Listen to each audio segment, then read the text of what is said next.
লজ্জা করে না নিজের বোনের মতো ফ্রেন্ডের হবু বরের উপর নজর দিতে?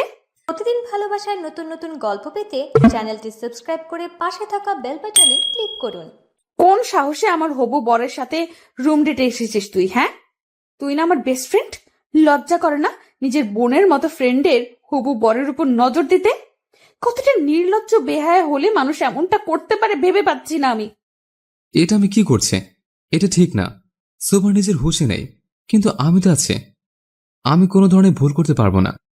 হাতে ওয়াইনের বোতল নিয়ে ঢলতে ঢলতে হাঁটছে শুভা। দেখেই বোঝা যাচ্ছে যে ও পুরো ড্রাঙ্ক। আজকে নিজের সবচেয়ে কাছের মানুষের কাছ থেকে সবচেয়ে বড় ধোঁকা পেয়েছে ও, যাকে ও নিজের বোনের চেয়েও বেশি ভালোবাসে, আর একজন যাকে ও নিজের বোনের থেকেও বেশি ভাবে। দুজন মিলে সুভাকে এমন ধোঁকা দিয়েছে যা ও স্বপ্নেও কল্পনা করেনি। আফটার সাম টাইম অফিসে বসে কাজ করছে সুভা। এমন সময় আননোন নাম্বার থেকে কল আসলো। হ্যালো। মিস সুভা বলছেন? জি। অ্যাকচুয়ালি আমরা হোটেলে রেট লাগিয়েছিলাম, তখন সবার সাথে দুজনকে অ্যারেস্ট করেছি। তারা দাবি করছে যে তারা স্বামী স্ত্রী, কিন্তু আমাদের বিশ্বাস হচ্ছে না। কারণ যদি তারা স্বামী স্ত্রী হতো তাহলে এরকম নোংরা হোটেলে কেন আসবে? ছেলেটার ফোনে আপনার নাম্বারটা প্রথমে ছিল, তাই আপনাকে অনুরোধ করছি এসে তাদের পরিচয়টা আমাদের দিতে। কথাগুলো বলেই ইন্সপেক্টর কল কেটে দিল। শরীরে ঝিম ধরে যাচ্ছে শুভার, হাত পা সমানে কাঁপছে ওর। কি শুনলো এইমাত্র ও? আভি সত্যিই কোনো মেয়ের সাথে? আর ভাবতে পারছে না শুভা। দ্রুত বেরিয়ে গেল ও পুলিশ স্টেশনের উদ্দেশ্যে। What the hell! আমাদের এভাবে বসিয়ে রাখার মানে কি? আমরা স্বামী স্ত্রী, কতবার বলবো আপনাদের? একটু ধৈর্য ধারণ করেন মিস্টার আফি। আমরা প্রমাণের জন্য একজনকে আসতে বলছি। সে এসেই আপনাদের বেল করিয়ে দিলেই আপনাদের যেতে দেওয়া হবে। আভি কিছুটা ঘাবড়ে যায় ইন্সপেক্টরের কথায়। তারপর কাঁপা কাঁপা কণ্ঠে বলে ওঠে ও। কাকে ফোন করছেন? আমাকে? সুভার কণ্ঠে আভি চমকে পিছনে তাকালো। সুভাকে পুলিশ স্টেশনে দেখে ভয়ে গলা শুকিয়ে আসছে ওর। সুভা ছলছল চোখে তাকিয়ে আছে আফির দিকে। আফির পাশেই রিশা মাথা নিচু করে বসে আছে। মিস সুভা। সুভা নিজেকে সামনে ইন্সপেক্টরের সামনে গিয়ে বলল, হ্যাঁ, আমি সুভা। তা উনারা কি সত্যি স্বামী স্ত্রী নাকি হোটেলের অন্য কোনো মতলবে উঠেছিল? সুভা চোখ ভরা ঘৃণা নিয়ে আফি আর রিশার দিকে তাকালো। ওর মাথা নিচু করে আছে।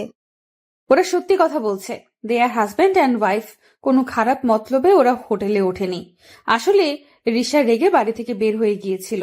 ফ্যামিলির কাউকে জানাতে চায়নি বলে ও হোটেলে গিয়েছে। ও হয়তো বুঝতে পারেনি যে ওই হোটেলটা সুবিধার না। আমি ওকে মানানোর জন্য গিয়েছিল, এর বেশি কিছু না। সুফার কথায় আভি আর রিশা দুজনেই হতভাগ। কোথায় সুফা ওদের শাস্তি দিবে, তা না ওদের বাঁচিয়ে দিচ্ছে মিথ্যে বলে। আপনি কি হন ওনাদের? সুফা ছলো ছলো চোখে আভির দিকে তাকিয়ে বলল, আমি ওদের ফ্রেন্ড, শুধু বন্ধু।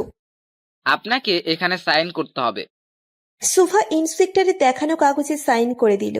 সব ফর্মালিটি শেষ করে ওরা বেরিয়ে আসলো পুলিশ স্টেশন থেকে। সুফা আগে আগে হাঁটছে আর আভি ওর পিছনে ছুটে আসছে। শোভা, আমার কথা শোনো। শোভা, দেখো, আমাকে এক্সপ্লেন করার একটা সুযোগ দাও প্লিজ। সুফা আভির কোনো কথায় কান না দিয়ে সোজা হাঁটছে আর ওর চোখ মুছছে। আভি দৌড়ে এসে সুফার হাত ধরে ওকে আটকালো। সাথে সাথে সুফা আভির গালে থাপ্পড় বসিয়ে দেয়। থাপ্পড় খেয়ে আভি যেন স্তব্ধ হয়ে গেছে। ও বিশ্বাস করতে পারছে না যে সুফা ওর গায়ে হাত তুলেছে। Don't you dare to touch me. তোমার এই নোংরা স্পর্শে আমাকে অপবিত্র করার চেষ্টা করবে না। আভিকে থাপ্পড় মারায় রিশা আভির কাছে এগিয়ে আসে। তারপর ন্যাকামো করে ওর গালে হাত বুলিয়ে দিতে দিতে বলে, এটা কি করলে শুভা? আবির গায়ে কোন সাহসে হাত তুললে তুমি? রিশার কথায় সুফার রাগ আরো বেড়ে যায়। সাথে সাথে রিশার হাত টেনে ওর গালেও চর বসিয়ে দেয় সুভা। কোন সাহসে আমার হবু বরের সাথে রুম ডেটে এসেছিস তুই? হ্যাঁ, তুই না আমার বেস্ট ফ্রেন্ড? লজ্জা করে না নিজের বোনের মতো ফ্রেন্ডের হবু বরের উপর নজর দিতে? কতটা নির্লজ্জ বেহায়া হলে মানুষ এমনটা করতে পারে ভেবে পাচ্ছি না আমি। তুমি আমার গায়ে হাত তুললে Shubha? How dare you! Risha সুফার গায়ে হাত তুলতে নিলেই আভি ওর হাত ধরে ঘুরিয়ে চর বসিয়ে দেয়। তোর সাহস তো কম না, সবার দিকে হাত বাড়াস তুই। মেরে এখানে পুঁতে রাখবো বলে দিলাম। আভি, ও তোমাকে থাপ্পড়? এটা আমাদের পার্সোনাল ইস্যু, তোর এখানে নাক গলাতে হবে না।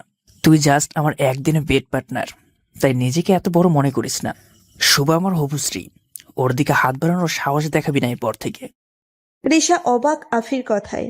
এতদিন চেষ্টা করেও কেন আফিকে সোফার থেকে ফেরাতে পারছে না বুঝতে পারছে না ও। আফি আবার সোফার দিকে এগিয়ে আসতেই সোফা হাত দিয়ে বাধা দিয়ে বলতে শুরু করে। প্লিজ আভি, আর না। তোমার আর কোনো নাটক সহ্য করতে পারবো না আমি। তুমি যেই ক্ষতটা আমাকে দিয়েছ সেটা মৃত্যুর আগ পর্যন্ত আমার সাথে থাকবে। তোমার এই মিথ্যা ভালোবাসা, এই ধোঁকা সহ্য করার ক্ষমতা আমার নেই। আমি চাইলে ফিরে যেতে পারতাম তোমাকে এখানে এই অবস্থায় ফেলে, কিন্তু যাইনি। ভেবো না যে তোমাকে ভালোবাসি বলে, একদম না। এখন থেকে আমার মনে শুধু তোমার জন্য ঘৃণা থাকবে, ভালোবাসা না। আমি এজন্য মিথ্যা বলেছি কারণ আমি চাই না যে তোমার কুকর্মের কথা আন্টি জানুক আর কষ্ট পাক। ওনার কথা ভেবে তোমাকে প্রোটেক্ট করেছি আমি। আমি কালকেই আন্টিকে জানিয়ে দিব তোমার সাথে সম্পর্ক টিকিয়ে রাখা আমার পক্ষে সম্ভব না। তোমার মতো ক্যারেক্টারলেস মানুষের সাথে বিয়ে করা থেকে গলায় দড়ি দিয়ে মরে যাওয়া শ্রেয়। সোফা আর কাউকে কিছু বলার সুযোগ না দিয়ে কান্না করতে করতে চলে যায়। আভি অনুতপ্তভাবে তাকিয়ে আছে সোফার যাওয়ার পথে। ফাইনালি আমি যা চেয়েছি তা পেতে চলেছি। এখন আবির জীবন থেকে শুভা আউট আর রিশা ইন। চারিদিকে নিস্তব্ধতার মাঝে হেঁটে চলছে সোফা। হঠাৎ হোঁচট খেয়ে পড়ে গেল ও। ওয়াও, আমি তো আজকাল পথে পথে হোঁচট খাচ্ছি। নিজেকে সামলা শুভা। ছোট থেকে একাই পথ চলেছিস, বাকিটা পথও একাই চলতে হবে। No one is here for you. সোফা নিচের হিল জুতোগুলো খুলে হাতে তুলে নিল, তারপর ওয়াইনের বোতলে শেষ চুমুক দিয়ে উঠে দাঁড়ালো। ঢলতে ঢলতে হাঁটছে আর ওয়াইনের বোতলে চুমুক দিচ্ছে সোফা। হয়তো পেইন ভোলানোর জন্য এটাই সবচেয়ে কার্যকারী ঔষধ। হঠাৎ গাড়ির হর্ন শুনতে পেল ও। চোখে গাড়ির লাইটের আলো লাগছে ওর। চোখ টেনে বোঝার চেষ্টা করছে আসলে সামনে কি আসছে। গাড়ির ড্রাইভার জোরে জোরে হর্ন দিচ্ছে, তাও সোফা মাঝ রাস্তা থেকে সরে আসছে না। সোফার চোখে সব ঝাপসা ঝাপসা লাগছে। সামনে গাড়ি নাকি ট্রেন সেটা বোঝার ক্ষমতা হয়তো হারিয়ে ফেলেছে ও। গাড়িটি সোফার সাথে ধাক্কা লাগার আগেই থেমে যায়, তাও সোফা ব্যালেন্স না রাখতে পেরে নিচে পড়ে যায়। গাড়িতে বসে ল্যাপটপে অফিসের কাজ চেক করছিল রওশন রায়জাদা। হঠাৎ এভাবে ব্রেক করায় বিরক্ত হয়ে ও অয়ন রওশনের ম্যানেজার এতক্ষণ এই ড্রাইভ করছিল, জিজ্ঞেস করে, হোয়াট দ্য হেল, এভাবে কেউ কার ব্রেক করে? এখনো ঠিকঠাক গাড়ি চালানো শিখতে পারলে না? বস, আমার দোষ না, সামনে কে যেন চলে এসেছিল তাই জোরে ব্রেক করতে হয়েছে। মানুষটি হয়তো আঘাত পেয়ে পড়ে গেছে। যাও গিয়ে দেখো মরে গেছে নাকি বেঁচে আছে। যত সব মূর্খের দল। জি বস। অয়ন দ্রুত নেমে সামনে যায়। সামনে একটি মেয়ে পড়ে আছে দেখে অবাক হয় ও। আপনি ঠিক আছেন? অয়ন গিয়ে সোফাকে সোজা করতেই চমকে যায়। এইটা তো শুভা ম্যাম। অয়ন দ্রুত উঠে রওশনের কাছে যায়, তারপর বলতে শুরু করে, বস, এই মেয়েটা ওই মেয়েটা। কি ওই মেয়েটা? রওশন কার থেকে বেরিয়ে সোফাকে দেখে অবাক হয়। শুভা? রওশন দ্রুত সোফার পাশে গেল। সোফার গা থেকে ওয়াইনের গন্ধ আসছে, আর পাশেই বোতল দেখে রওশন বুঝতে পারে যে সোফা ড্রাঙ্ক। হালকা জ্ঞান ফিরেছে সোফার। পিটপিট করে চোখ খুলে সামনে রওশনকে দেখছে, কিন্তু ভাবছে এটা আভি। ইউ চিটার, তুমি আবার আমার সামনে আসার সাহস কিভাবে করলে? সোফার ব্যবহারে রওশন অবাক হচ্ছে, কারণ ওকে সোফা চিটার বলছে। কি বলছো এগুলা?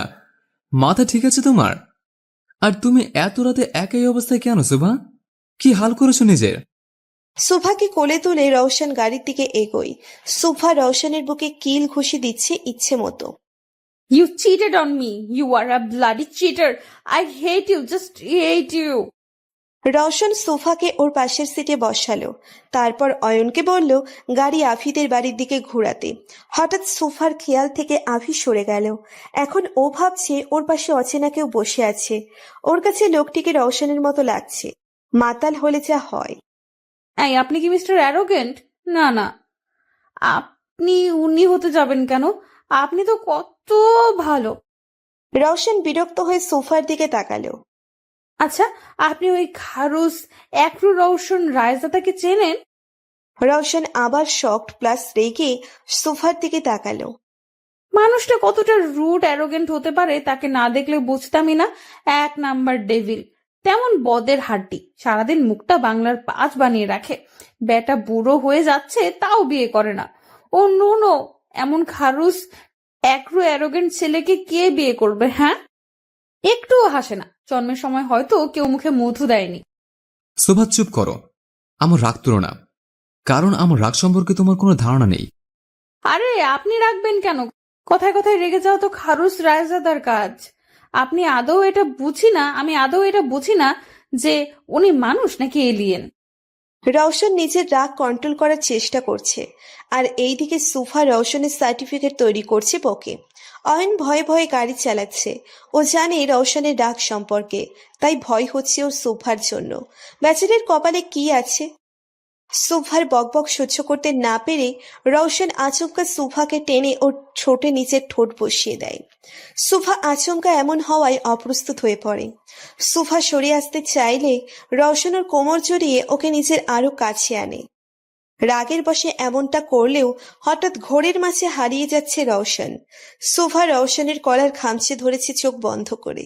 হঠাৎ মিররে পেছনের দৃশ্য দেখে চোখ বড় বড় হয়ে গেছে অয়নের। সাথে সাথে গাড়ি জোরে ব্রেক করলো ও। আচমকা ব্রেক হওয়ায় রওশন সুফাকে নিয়ে সামনে ঝুঁকে পড়ে। রওশন সুফাকে ছেড়ে রাগীভাবে অয়নকে বলল, গাড়ি চালানো কি ভুলে গেছো অয়ন? বস, অফিসারদের বাসার বাইরে পৌঁছে গেছি। বাড়ির দিকে একবার, সোফার দিকে একবার তাকিয়ে কিছু একটা ভেবে অয়নকে বলল। গাড়ি ঘুরে রাজাতে ভিলায় প্যাক করো। অয়ন তাই করল। সোফা ঢলে পড়েছে রওশনের বুকে। রওশন সোফার দিকে গভীরভাবে তাকিয়ে ওকে নিজের বুকে জড়িয়ে নেয়। ছি বস, এটা কি করছে? সুভা ম্যামকে কিস করেছে, নিজের ভাইয়ের হবু স্ত্রীকে।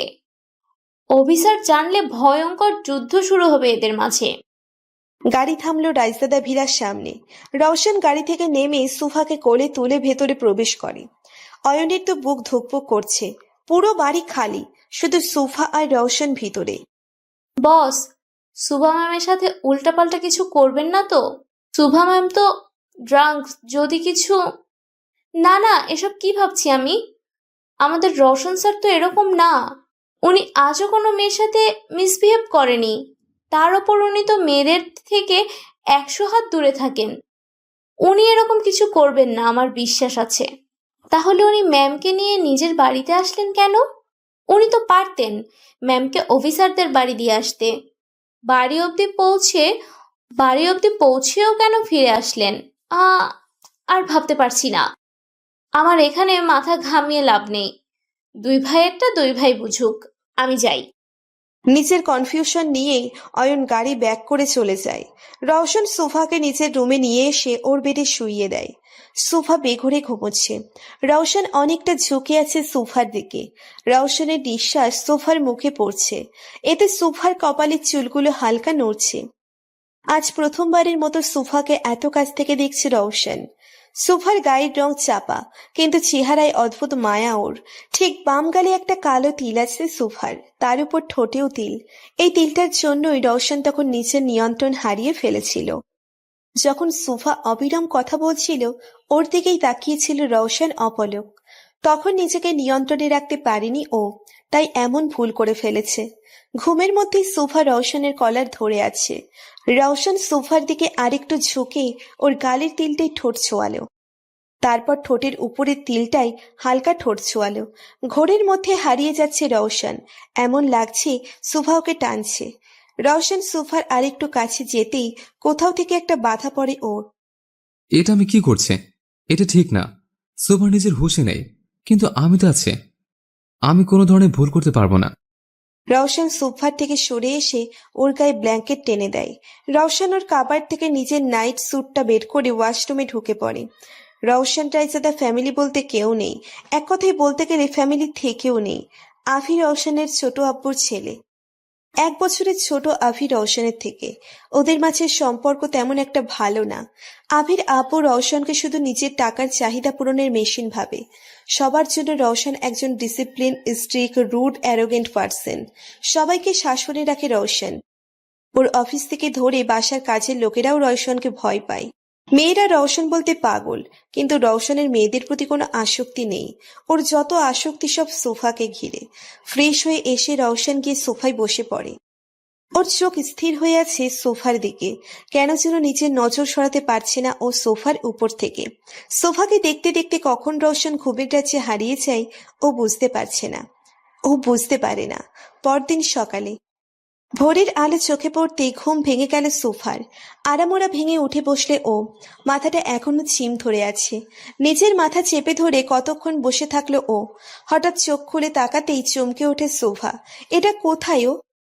বিশাল রুম, আর পুরো রুম সাদা রং দিয়ে সাজানো। দেয়াল থেকে ধরে বেডশিটটাও সাদা। এটা কোথায় আমি? আর এখানে কেন? কার বাসা এটা? সোফা লাফ দিয়ে উঠে নিজের জামা কাপড় চেক করে, না, সব ঠিক আছে। স্বস্তির নিঃশ্বাস নিল সোফা। সোফাকে বেডে বসে রাতের কথা মনে করার চেষ্টা করছে। হঠাৎ কিছু একটা শব্দে ও দরজার দিকে তাকালো। একজন ভদ্রমহিলা ট্রে ভর্তি খাবার নিয়ে রুমে আসছেন। গুড মর্নিং ম্যাডাম, আমি ন্যান্সি, এই বাড়ির কেয়ারটেকার। স্যার বলেছে আপনি উঠলে আপনাকে আগে লেবুর শরবত দিতে। নিন। স্যার? কোন স্যার? রওশন স্যার। রওশনের নাম শুনেই সোফার মাথায় যেন আকাশ ভেঙে পড়ল। রওশন? তার মানে এটা মিস্টার রওশনের বাড়ি, আর আমি এখানে সারা রাত ড্রাঙ্ক অবস্থায় ছিলাম। বাঘের গুহায় সারা রাত, তার উপর ড্রাঙ্ক অবস্থায়। Ma'am, juice. এটা খেলে আপনার সুস্থ অনুভব হবে। সোফা ন্যান্সির হাত থেকে গ্লাস নিয়ে ঢকঢক করে পুরো জুস খেয়ে নিল। Feeling better, thank you. আমি আসি এখন। স্যার বলেছে আপনাকে তার সাথে দেখা করতে। জি। সোফা দ্রুত বেরিয়ে গেল বাড়ি থেকে। মিস্টার রওশন রায়তুজার কেবিন কোন দিকে? আপনি মিস সুবা আহমেদ? জি। স্যার বলেছিলেন আপনি আসলে আপনাকে ওনার কেবিনে বসাতে। আসলে স্যার একটু জরুরি মিটিংয়ে আছেন, তাই আপনার একটু অপেক্ষা করতে হবে। সমস্যা নেই, চলুন আমার সাথে। রওশনের পিএ সোফাকে ওর কেবিনে নিয়ে আসে। এটা স্যারের কেবিন। সোফা জোরে জোরে কয়েকটা নিঃশ্বাস ছেড়ে কেবিনে প্রবেশ করলো। বিশাল কেবিন দেখেই বোঝা যাচ্ছে যে রওশন কতটা শৌখিন। সোফা ঘুরে ঘুরে দেখছে কেবিনটা। কেবিনে অ্যাডজাস্ট করা বেডরুম আছে, সাথে বারান্দাও। কেবিনে বেডরুম। সোফা টেবিলের সামনে হাঁটছে আর ফাইলগুলোকে ছুঁয়ে ছুঁয়ে দেখছে। হঠাৎ দরজা খোলার শব্দে চমকে যাওয়ায় দরজার দিকে ঘুরে দাঁড়ালো সোফা। রওশন একটা ফাইল দেখতে দেখতে কেবিনে প্রবেশ করছে। রওশনকে দেখে আরেক দফা ক্রাশ খেল সোফা। প্রথম যখন আফি ওকে রওশনের সাথে পরিচয় করিয়ে দিয়েছিল, তখন প্রথম সোফা কারে উপর ক্রাশ খায়। রওশনের ড্রেস আপ, ওর কথা বলার স্টাইল, ওর অ্যাটিটিউড, সব কিছু যেন যে কোনো মেয়েকে ঘায়েল করতে সক্ষম। কিন্তু যখন রওশনের ডাক দেখেছে ও, তখন ক্রাশ শব্দটা উল্টে মিস্টার অ্যারোগেন্ট হয়ে গেছে। আজও রওশনকে একদম আলাদা লাগছে। ব্ল্যাক শার্ট, চকলেট কালারের ব্লেজার, ব্ল্যাক প্যান্ট, হাতে চকলেট কালার বেল্টের ঘড়ি, তার উপর জিম করা বডি। রওশনের ঠোঁট একদম বিদেশিদের মতো গোলাপি। সবচেয়ে ডিফারেন্ট হলো রওশনের চুল, একদম সিল্কি, আর কপালে 4-5টা পড়েই থাকে। রওশনকে দেখতে একদম কোনো ফরেন হিরোদের মতো লাগে। মুখের সামনে তুড়ি বাজাতেই ঘোর লাগে সোফার। রওশন ওর সামনে চলে এসেছে। এতক্ষণ ঘোরের মধ্যে বুঝেইনি সোফা কখন রওশনের সামনে আসলো। লজ্জায় সোফার গাল লাল হয়ে গেছে। সাথে সাথে চোখ নামিয়ে নেয় সোফা। আর ইউ ওকে শোভা?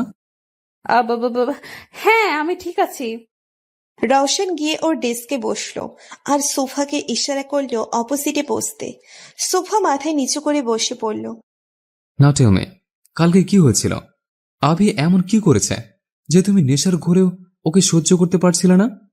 আর কেন এবার তুমি এত রাতে ড্রাঙ্ক অবস্থায় রাস্তায় ছিলে? I want to know the truth.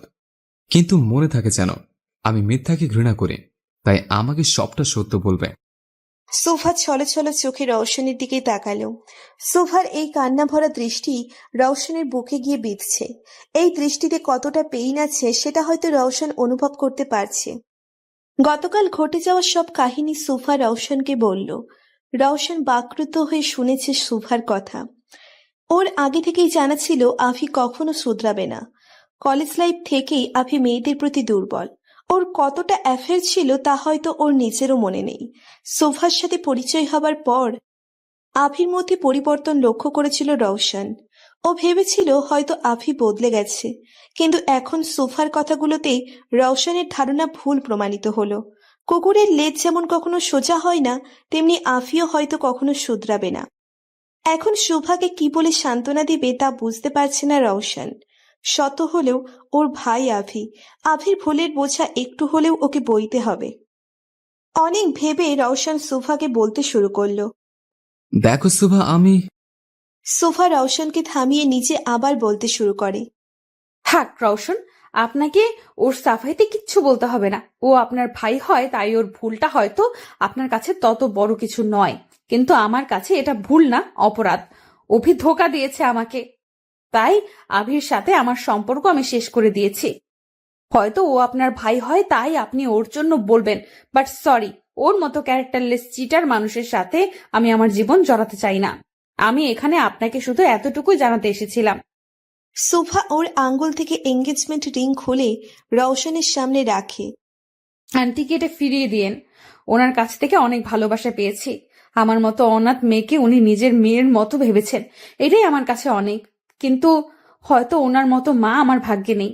আমি আগে যেমন একা নিজের পথ চলেছি, বাকিটা জীবনও একা চলতে পারবো। সুফা চলে যেতে নিলেই রওশন দাঁড়িয়ে বলতে শুরু করে। তুমি ভুল ভাবছো সুভা। সুফা ঘুরে তাকালো রওশনের দিকে। আভি আমার ভাই বলে যে আমি ওর হয়ে কথা বলবো, তা সম্পূর্ণ ভুল। রওশন রয়জাদা কখনো অপরাধকে সায় দেয় না, আর না অপরাধীকে ক্ষমা করে। ও তোমার সাথে অন্যায় করেছে, আর সেটার শাস্তি হিসেবে তুমি যদি ওর সাথে সম্পর্ক শেষ করতে চাও, এতে আমার কোনো আপত্তি নেই। কিন্তু একটা কথা ভেবে নিও, দুনিয়াটা কিন্তু এত সহজ না। তোমার নিজেকে সামলাতে শিখতে হবে। Don't depend on others. Don't worry Raushan, আমি নিজেকে সামলাতে পারি। ছোটবেলা থেকেই একাই নিজের পথ চলেছি, বাকিটা পথও একা চলতে পারবো। সুফা চলে গেল। রওশন এখনো অপলক তাকিয়ে আছে সুফার যাওয়ার দিকে।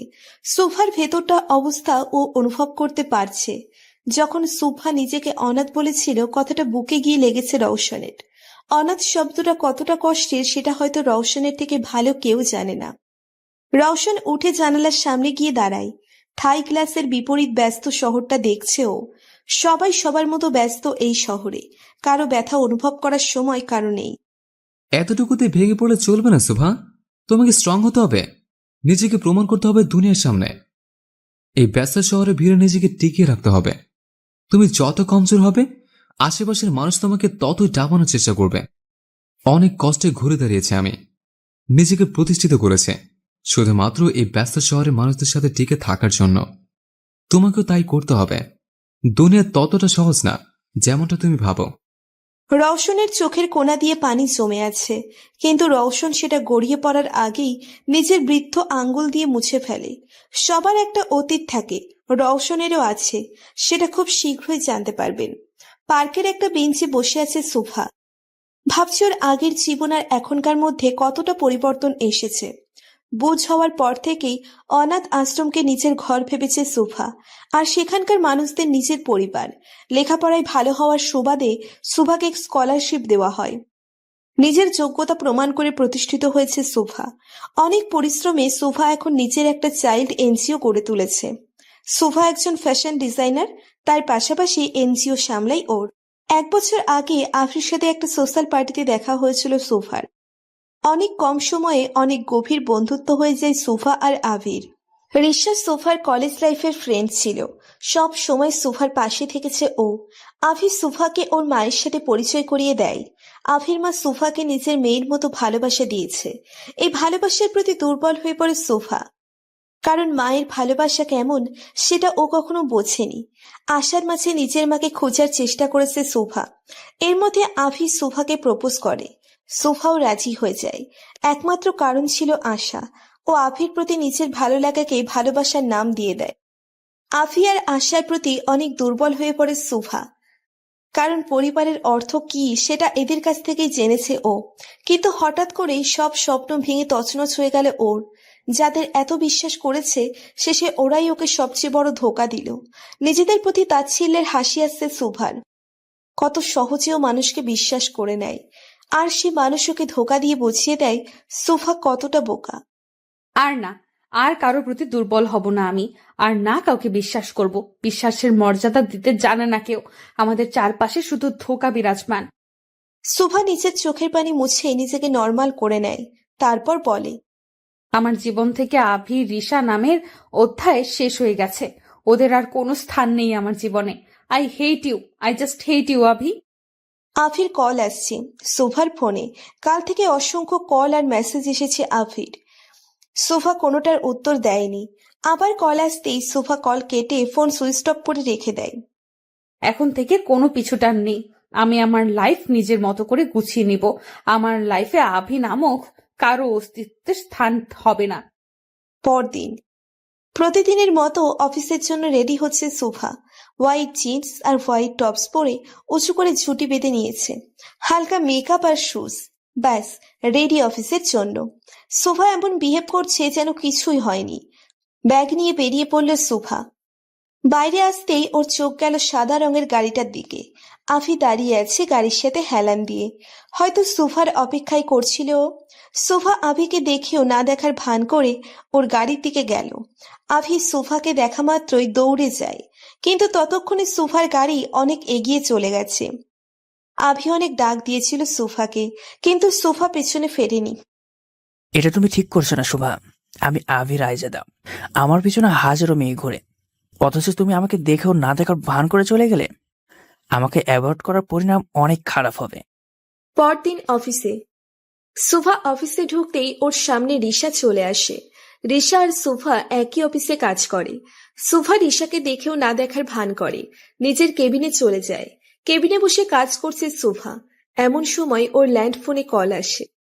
হ্যালো, ইয়েস স্যার, আমি এক্ষুনি আসছি। শোভার বস কল করেছিল, ওকে কেবিনে ডেকে পাঠিয়েছেন উনি। May I come in sir? হ্যাঁ, ভিতরে আসুন। স্যার ডেকেছেন?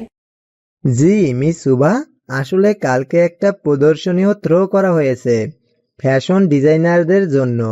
আপনাদের নিজস্ব ডিজাইন করা জুয়েলারি আর ড্রেস প্রদর্শন করার সুযোগ দেওয়া হবে সেখানে। এটা আপনাদের জন্য গোল্ডেন চান্স নিজেদের ক্যারিয়ার গড়ার।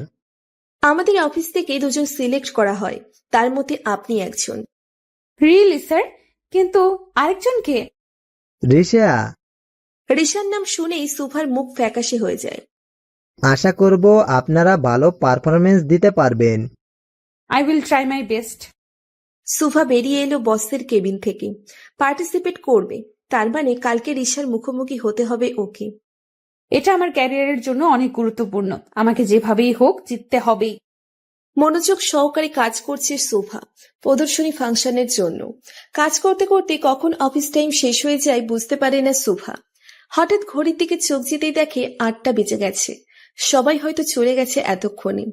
শোভা সব গুছিয়ে রেডি করে বেরিয়ে পড়ল অফিস থেকে। বাইরে আসতেই আভিকে গাড়ির সামনে দেখতে পেল শোভা, হয়তো ওর জন্যই অপেক্ষা করছিল এতক্ষণ। শোভা আভিকে অ্যাভয়েড করে চলে যেতে নিলেই আভি এসে শোভার হাত ধরে আটকায়। সমস্যা কি তোমার? হ্যাঁ, কালকে থেকে এত ফোন এত মেসেজ দিচ্ছি, কোনোটার রিপ্লাই করনি। আর আজ সকালে আমাকে এমনভাবে ইগনোর করলে যেন আমি তোমার চোখেই পড়িনি। আভি সোফার হাত খুব জোরে ধরেছে, এতে সোফা ব্যথায় হাত ছুটাছুটি করছে। ওর চোখে পানি চলে এসেছে ব্যথায়। আমার হাত ছাড়ো আভি, লাগছে আমার।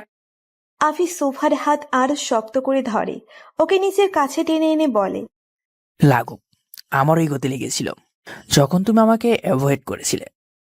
আমি তোমার সাথে কোনো সম্পর্ক রাখতে চাই না, ঘৃণা করে তোমাকে, বুঝলে? I hate you. Don't you dear Shobha, সম্পর্ক ভাঙার নাম মুখেও আনবে না। তোমায় বিয়ে করতেই হবে, তাও আমাকে। তোমার পাবার জন্য অনেক কাঠখড় পুড়িয়েছি আমি। মাঝরাস্তায় তুমি আমাকে রেখে যেতে পারবে না। শোভা এবার এক ঝটকায় নিজের হাত ছাড়িয়ে দূরে সরে বলতে শুরু করে, তোমার মতো ক্যারেক্টারলেস চিটার মানুষের সাথে আমি কখনো নিজের জীবন জড়াবো না আভি। স্বপ্ন দেখা বাদ দাও। তোমার এই রূপ যদি আগে আমার সামনে আসতো তাহলে কাহিনী এত দূর এগোতো না। আরো আগে তোমার থেকে আলাদা হয়ে যেতাম আমি। সোফার কথায় আভির রাগ উঠে যায়, আরো সোফার সামনে গিয়ে পেছনে দিয়ে ওর চুলের মুঠো ধরে বলতে শুরু করে, ভুলেও আমার থেকে দূরে যাওয়ার চেষ্টা করবে না শোভা, না হলে আমার ভয়ঙ্কর রূপ দেখতে বাধ্য হবে। তোমার উপর শুধু আমার অধিকার আছে, অনলি মাই। আমি যেমনই হই তোমাকে আমার হয়েই থাকতে হবে।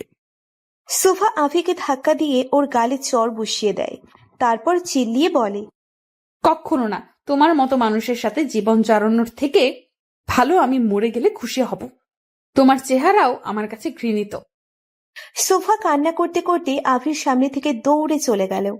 আভির রাগ মাথায় চড়ে বসেছে সোফার থাপ্পড়ে। আভি নিজের রাগ কন্ট্রোল করতে না পেরে গাড়ির গ্লাসে জোরে ঘুষি মারে। গাড়ির গ্লাস তেমন কিছু না হলেও ওর হাত আঙ্গুলের সাইড দিয়ে ফেটে যায় আর রক্ত বের হতে শুরু করে। আভির উপর রাগ দেখিয়ে গাড়ি না নিয়েই সোফা বেরিয়ে আসে।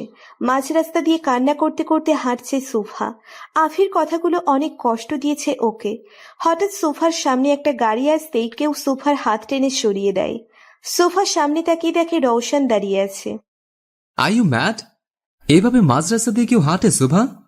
আমি সময় মতো না আসলে কি হতো, কোনো আইডিয়া আছে তোমার? সোফা রওশনকে দেখে নিজের কান্নার বেগ থামাতে পারে না, ফুপিয়ে কেঁদে ওঠে ও। রওশন সোফার কান্নার কারণ বুঝতে পারছে না। হঠাৎ রওশনের চোখ যায় সোফার হাতে। ল্যাম্পপোস্টের লাইটের আলোতে 4 আঙ্গুলের ছাপ স্পষ্ট বোঝা যাচ্ছে। রওশনের আর বুঝতে বাকি রইল না কি হয়েছে সোফার।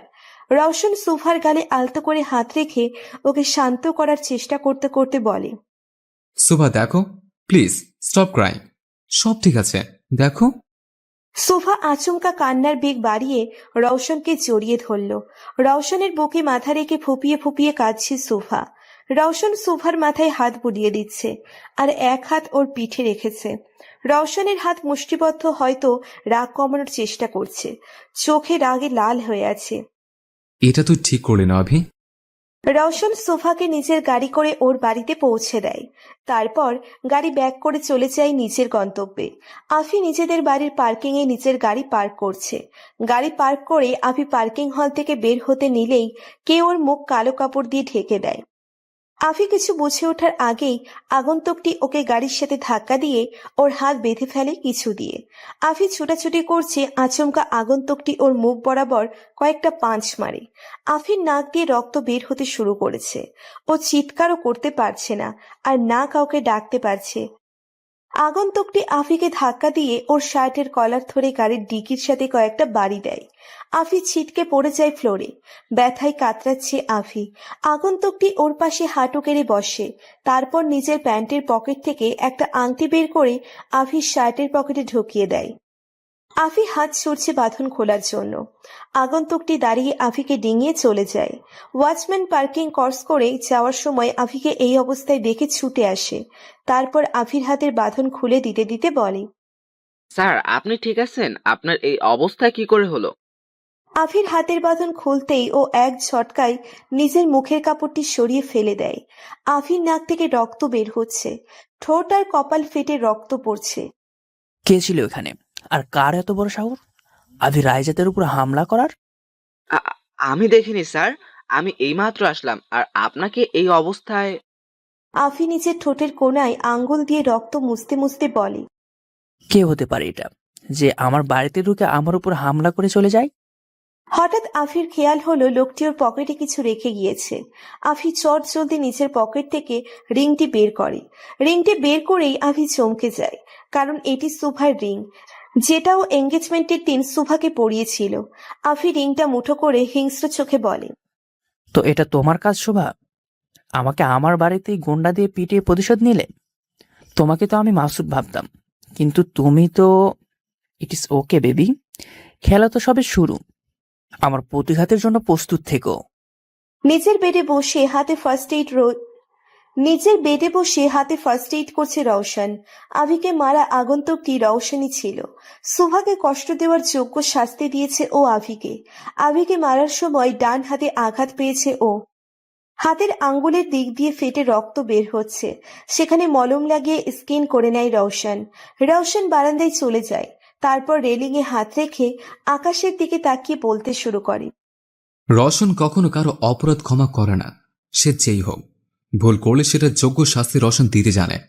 তোর সবচেয়ে বড় ভুল হলো তুই সুভাকে কষ্ট দিয়েছিস। সুভার চোখের পানি আমার বুকের বাপাসের ব্যথা তীব্র করে দেয়। ওর কষ্ট সহ্য হয় না আমার, কিন্তু বারবার তুই ওর কষ্টের কারণ হয়ে দাঁড়াস।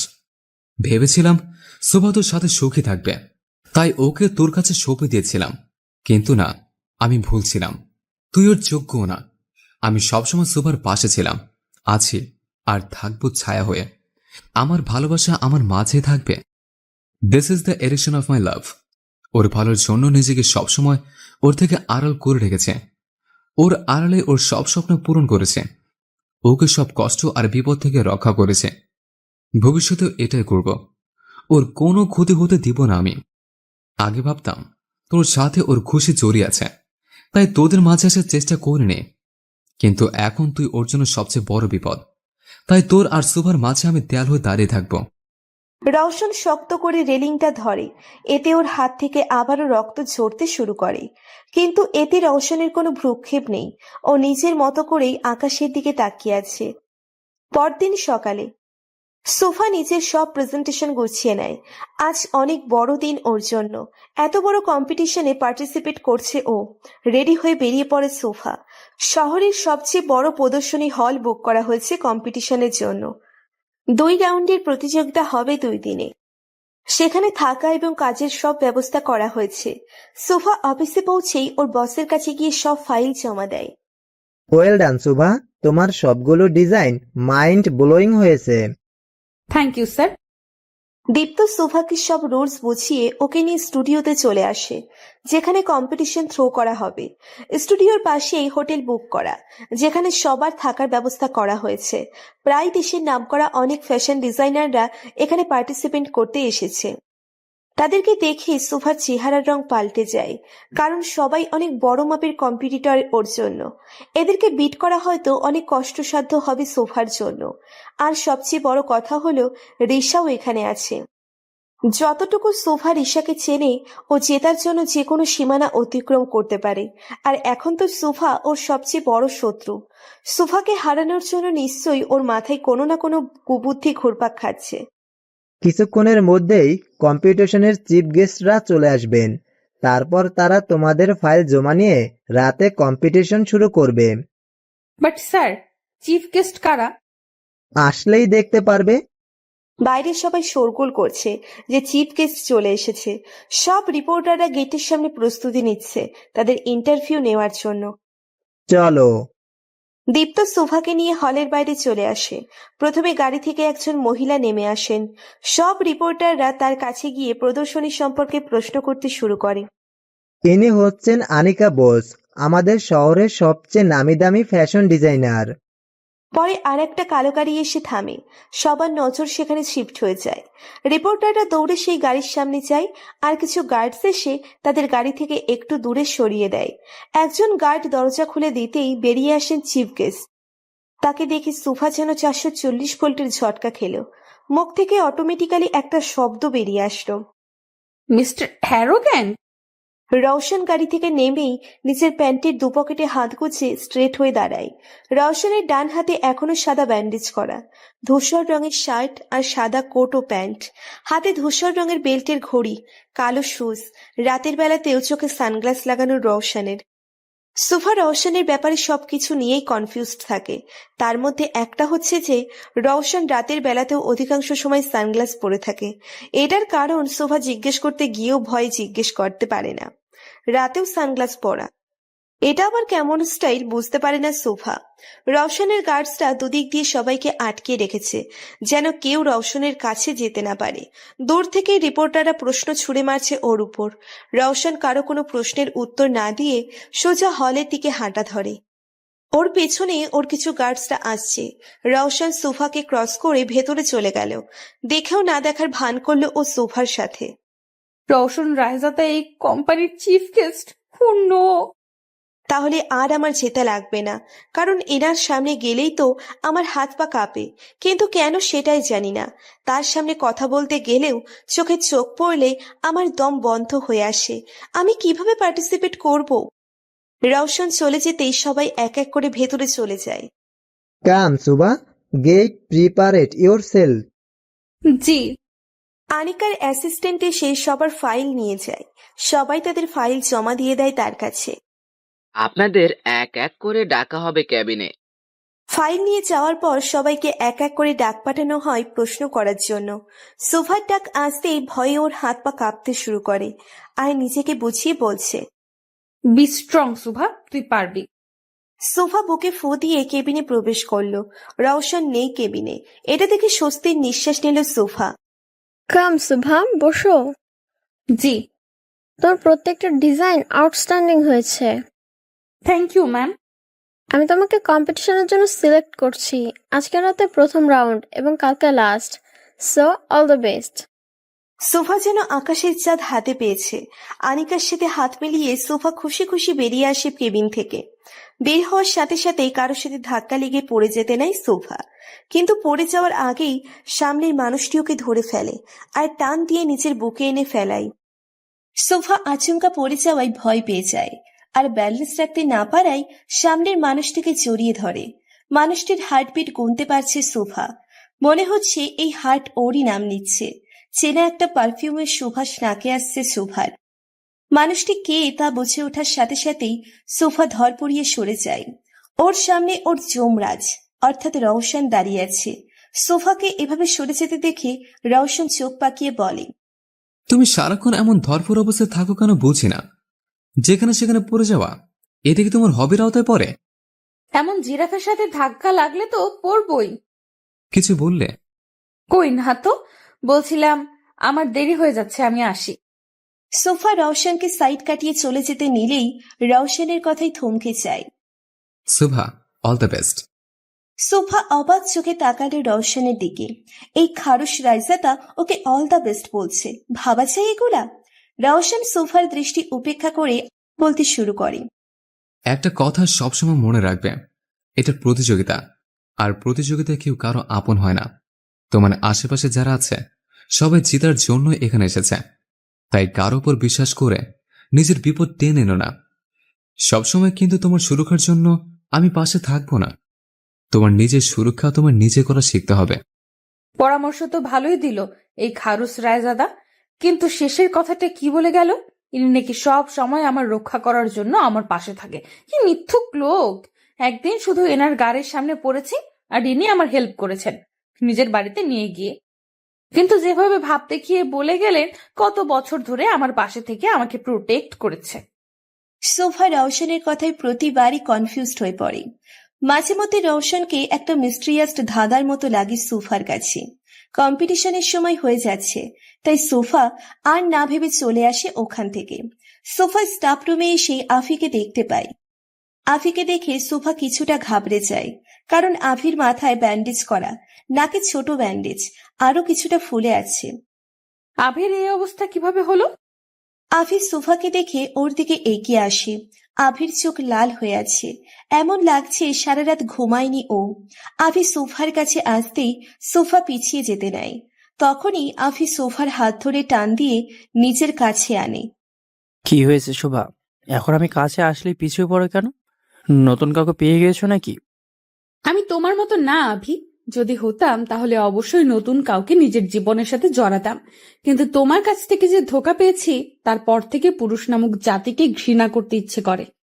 এত মাসুম সেজো না শোভা, দেখে তো মনে হয় ভাজা মাছটা উল্টে খেতে জানো না, কিন্তু আমার পিঠ পিছনে কত কি করছো তার আন্দাজ আমার আছে। আভি লাগছে আমার, ছাড়ো। তা তোমার নতুন আশিকের নাম কি জানতে পারি? আফির কথায় সুভা অবাক চোখে ওর দিকে তাকালো। মানে? মানেটা খুব সোজা। তোমার নতুন আশিকটা কে, যাকে দিয়ে তুমি আমার এই অবস্থা করিয়েছো? একবার শুধু নামটা বলো শোভা, তারপর দেখো তোমার আশিকের আশিকি আমি কিভাবে শেষ করি। সুভা এক ঝটকায় নিজের হাত ছাড়িয়ে নিল আফির থেকে। পাগল হয়ে গিয়েছো তুমি আভি? আমি এরকম কিছুই করাইনি তোমার সাথে। রিয়েলি? তাহলে এটা ওই লোক পেলো কি করে? আমার বাড়িতে ঢুকে আমাকেই মেরে আমার পকেটে রিংটা পরে দিয়ে গেছে। রিংটা কি হাঁটতে হাঁটতে তার কাছে চলে গিয়েছিল? এটা তো ও রওশনকে দিয়েছিল, তাহলে কি রওশন আফিকে মেরেছে? আর রওশন এমন কেনই বা করবে? আফি তো ওর ভাই হয়। এই মুহূর্তে আফিকে মিথ্যে বলতে হবে, না হলে ও রওশনের কোনো না কোনো ক্ষতি করে বসবে। ওদের দুজনের সমস্যায়ও ও রওশনকে জড়াতে চায় না। এই রিংটা আমি কাউকে দেইনি, তোমার সাথে ঝগড়া হওয়ায় আমি তখন রেগে এটা রাস্তায় ফেলে দিয়েছিলাম। সোফার কথায় আফি টাস্কি খায়, কারণ ও জানে সোফা কখনো মিথ্যে বলে না। তাহলে ওর নতুন শত্রু উদয় হলো কোত্থেকে? তুমি সত্যি বলছো শোভা? সত্যিই কি তুমি তাকে চেনো না? আমি মিথ্যা কথা বলি না, এতদিনেও আমাকে চিনতে পারলে না? আই এম সরি শুভ। শুভাকে জড়িয়ে ধরতে আসলেই শুভা পিছিয়ে যায়। I don't need your sorry. তুমি এখান থেকে চলে গেলে আমি খুশি হব। ঠিক আছে, চলে যাচ্ছি, কিন্তু আমি তোমার আশেপাশেই আছি। All the best baby. Avi চলে যেতেই শুভা চিন্তায় পড়ে যায়। রওশন এমনটা কেন করবে ভেবে পাচ্ছে না ও। যেভাবেই হোক রওশনের সাথে দেখা করে ওর সব প্রশ্নের উত্তর নিতে হবে। আফটার সাম টাইম সোফা আর বাকি সব কম্পিটিটররা হলে বসে আছে। সবাই নিজেদের প্রেজেন্টেশন নিয়ে ব্যস্ত। অপর সাইডেই রিশা বসেছে। সোফার পাশে একটা ছেলে বসেছে। Hi miss Shubha. হাই। আমি Zahid, nice to meet you. Sofa জাহিদের সাথে কথা বলতে আনকমফোর্টেবল ফিল করছে। আসলে জাহিদ একটু বেশি চিপকু টাইপের, আর ওর দৃষ্টিও সোফার কাছে কেমন যেন লাগছে। রওশন আর আনিকা আসতেই প্রেজেন্টেশন শুরু হয়। সবার প্রেজেন্টেশন সুন্দর হয়েছে, কিন্তু রওশন কারোটা দেখছে না। ও নিজের ফোন নিয়ে ব্যস্ত।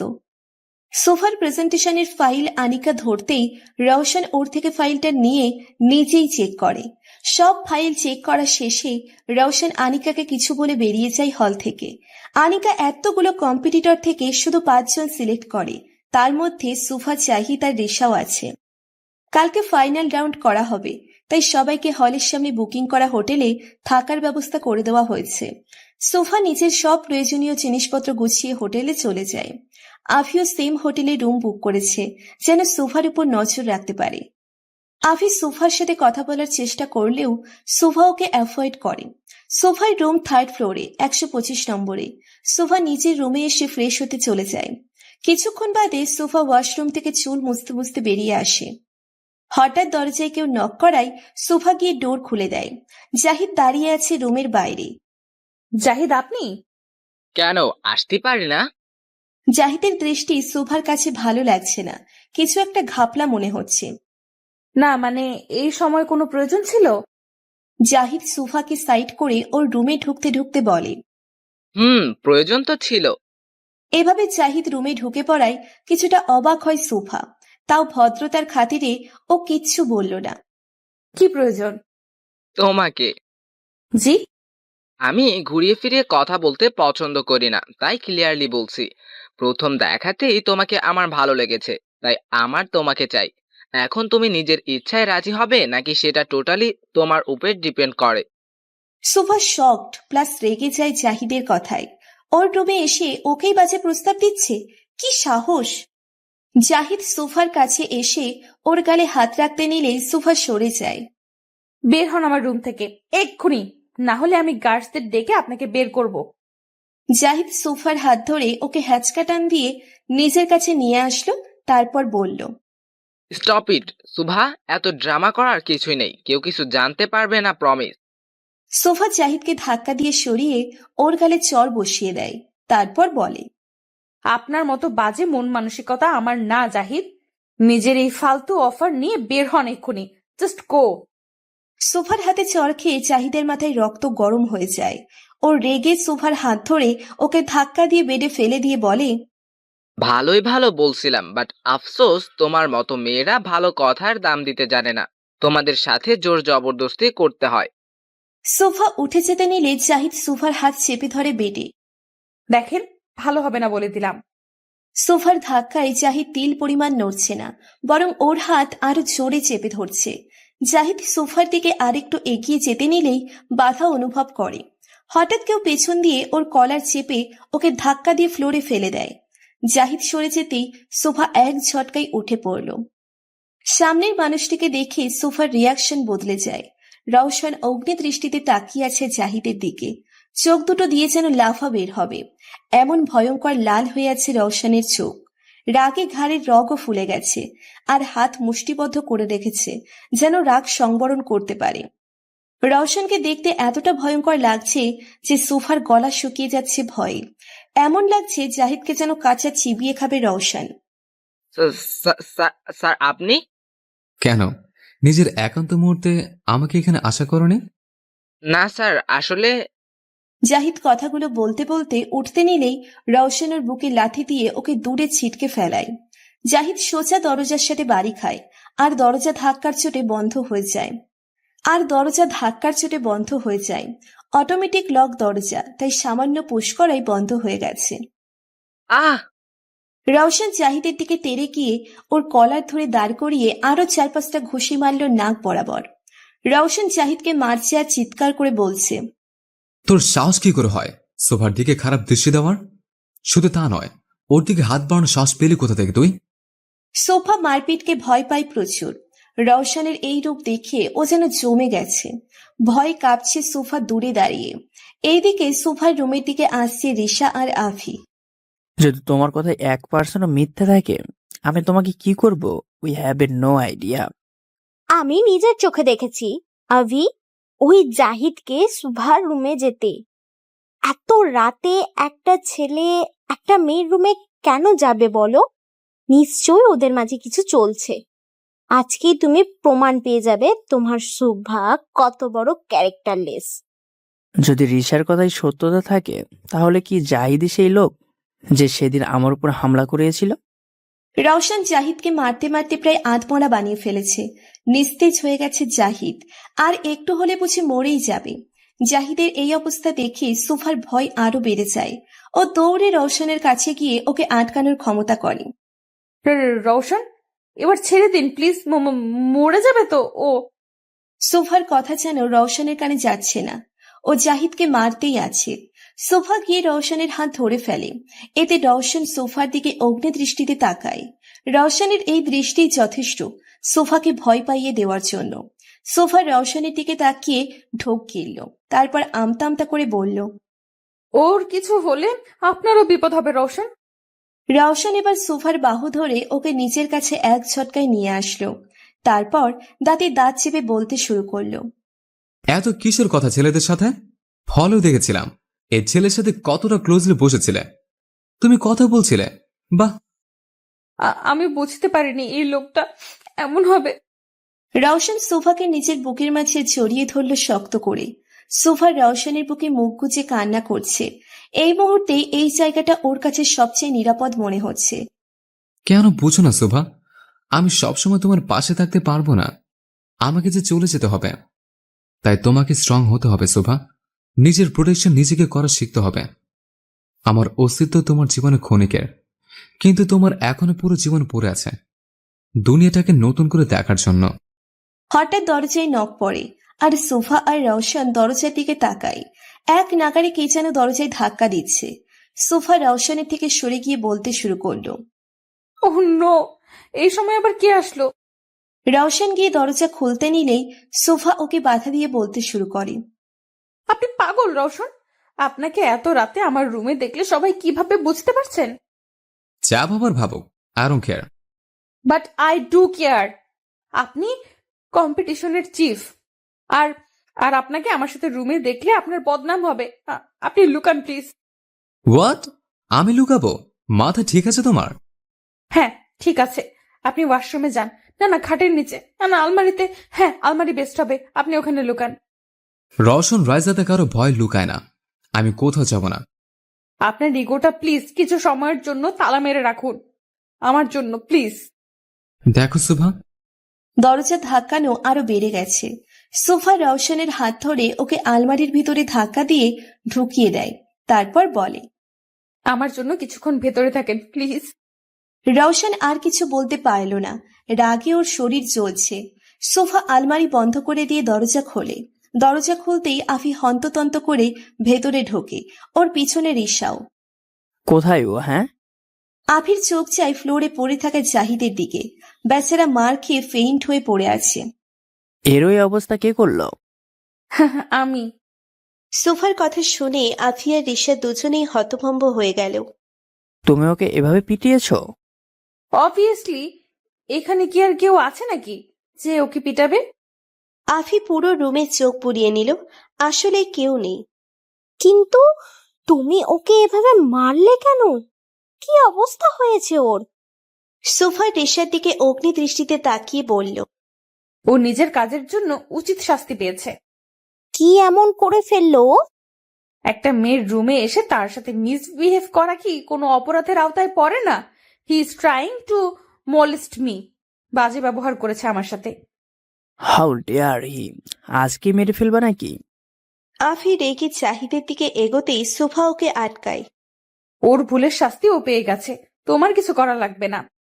আফি কয়েকটা নিঃশ্বাস নিয়ে নিজেকে শান্ত করল, তারপর কাউকে কল করে বলল, হ্যালো, আভিরাইজাদে স্পিকিং। রুম নাম্বার 125-এ ময়লা পড়ে আছে, এসে এটাকে পরিষ্কার করে নিয়ে যান। আফি সোফার দিকে তাকাতেই দেখল ওর কাঁধের উপরে খামচির দাগ আর রক্ত জমে আছে। সুভা, তোমার ঘাড় থেকে তো কেটে রক্ত বেরোচ্ছে। আফি এগিয়ে আসতেই শোভা পিছিয়ে যায়, এতে আফির কদম থেমে যায়। তোমার সিম্প্যাথির প্রয়োজন নেই আমার, আমি একটু রেস্ট নিব।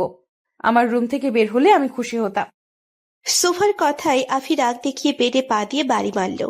রিশা ভয়ে কেঁপে উঠল আফির কাছে। দুইটা গার্ড এসে জাহিদকে উঠিয়ে নিয়ে গেল। আফি রিশার দিকে রাগী দৃষ্টিতে তাকিয়ে হনহন করে রুম থেকে বের হয়ে গেল। রিশা এখনো কনফিউজড হয়ে দাঁড়িয়ে আছে, কারণ ওর জানা মনে সোফা এতটা সাহসী না যে কাউকে এভাবে পেটাবে। তাহলে কে সোফাকে হেল্প করেছে সেটা ভেবে পাচ্ছে না রিশা। তুমি কি এভাবেই দাঁড়িয়ে থাকবে নাকি জাহিদের মতো গার্ডস এনে তোমাকে পাঠাতে হবে? সোফার কথায় রিশা ওর দিকে রাগী ভাবে তাকিয়ে একবার রুমে চোখ বুলিয়ে বের হয়ে যায়। রিশা চলে যেতেই সোফা দ্রুত দরজা লাগিয়ে স্বস্তির নিঃশ্বাস নিল। বড় জোর বাঁচলাম। হঠাৎ রওশনের কথা মনে পড়ে গেল সোফার। ও তো রওশনকে আলমারি থেকে লক করে রেখেছিল। সোফা দৌড়ে গিয়ে আলমারি খুলল। আলমারি খুলতেই রওশন কাঁচতে কাঁচতে বেরিয়ে এলো ভেতর থেকে। বড় বড় নিঃশ্বাস নিচ্ছে রওশন, যেন এতক্ষণ দম আটকে ছিল ওর। রওশনের চেহারা লাল হয়ে গেছে আর ঘেমে পুরো শরীর একাকার।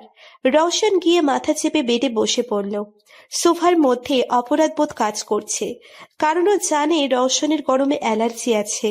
ও গরম আর রোদের তাপ সহ্য করতে পারে না।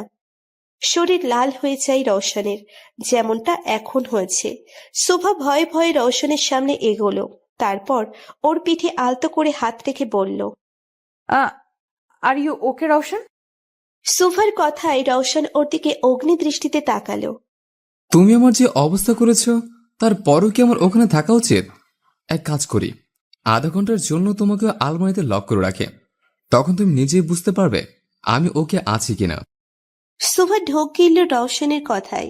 এখন যদি সত্যি রওশন ওকে আলমারিতে আটকিয়ে দেয়, ও তো অন্ধকারকে ভয় পায়।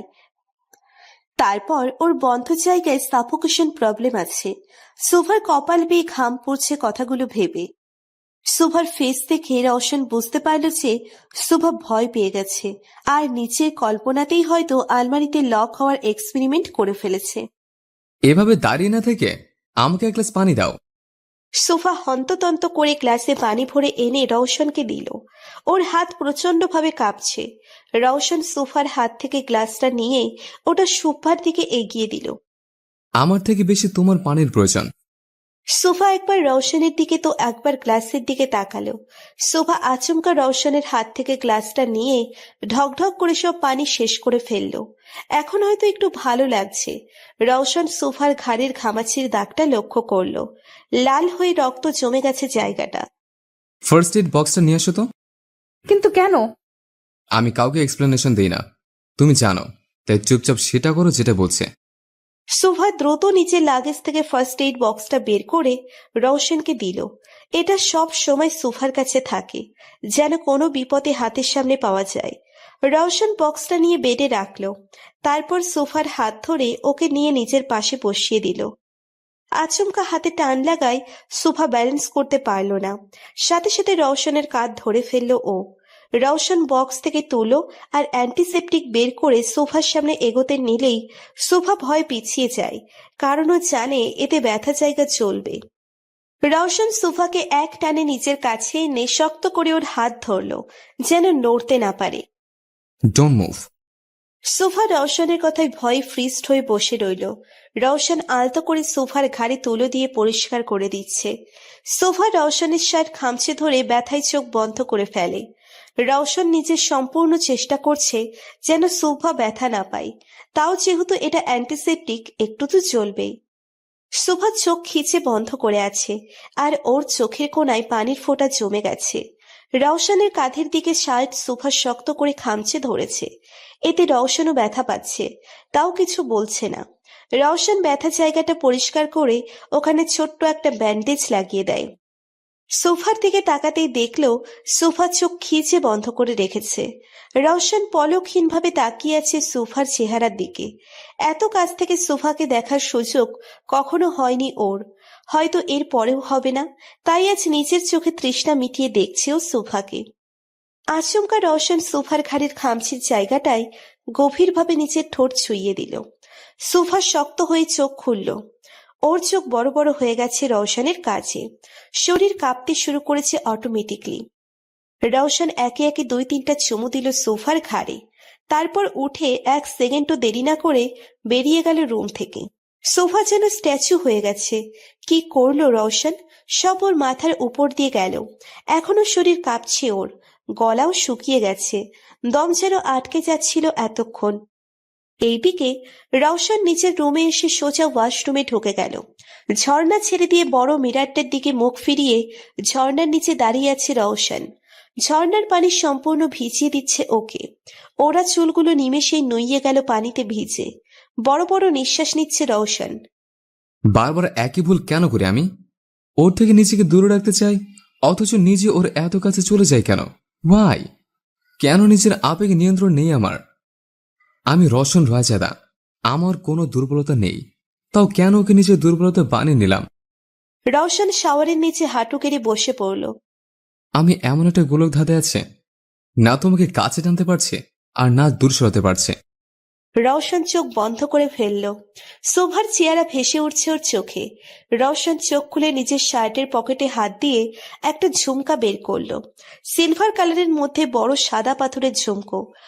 রওশন ঝুমকোটাকে নিজের সামনে ধরে বলতে শুরু করলো, আমাদের গল্পটা তো অনেক আগেই শুরু হয়েছিল, কিন্তু আফসোস আমি এই গল্পটা শেষ নিজের মতো করে করতে পারবো না।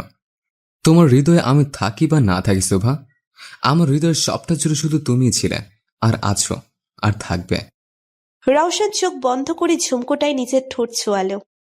এইদিকে শোভা নিচের রুমের জানালার বাইরে তাকিয়ে আছে। রওশনকে কেন ওর কাছে ভিন্ন লাগে তাই আজও বুঝতে পারল না শোভা। রওশনের ওর কাছে আসলে যে অনুভূতিটাই হয়, কেন সেটা আবির সময় হয় না ভেবে পাচ্ছে না ও। আমি কেন দ্বিধায় পড়ে যাচ্ছি? কি এমন কানেকশন আছে আমার আর রওশনের মধ্যে যা আমাকে ওনার দিকে এতটা টানে? আমি নতুন করে কাউকে ভালোবাসতে চাই না কাউকে নিজের জীবনে, তবুও কেন এই অনুভূতি? পরদিন নেক্সট রাউন্ড হলো ফাইনাল রাউন্ড। এই রাউন্ডে সবাই নিজেদের ডিজাইন করা ড্রেস এবং জুয়েলারি পরে এক্সিবিশনে পার্টিসিপেট করবে। জাহিদকে কম্পিটিশন থেকে আউট করে দেওয়া হয়েছে, তাই সোফা আর রিশা সহ মোট 4 জন কম্পিটিটর আছে। সবাইকে ট্রাইং রুমে নিজেদের প্রিপারেশন করার জন্য সময় দেওয়া হয়েছে। সোফা নিজের ডিজাইন করা ড্রেস ভালো করে চেক করে নিজের কাবার্ডে রেখে দিয়েছে।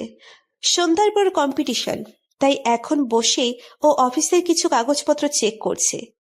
কালো শার্ট, ব্লু ব্লেজার, কালো প্যান্ট, হাতে কালো বেল্টের ঘড়ি, কালো শুজ, চুলগুলো জেল দিয়ে সেট করে রেডি হয়ে নিজেকে আয়নায় দেখে নিচ্ছে রওশন।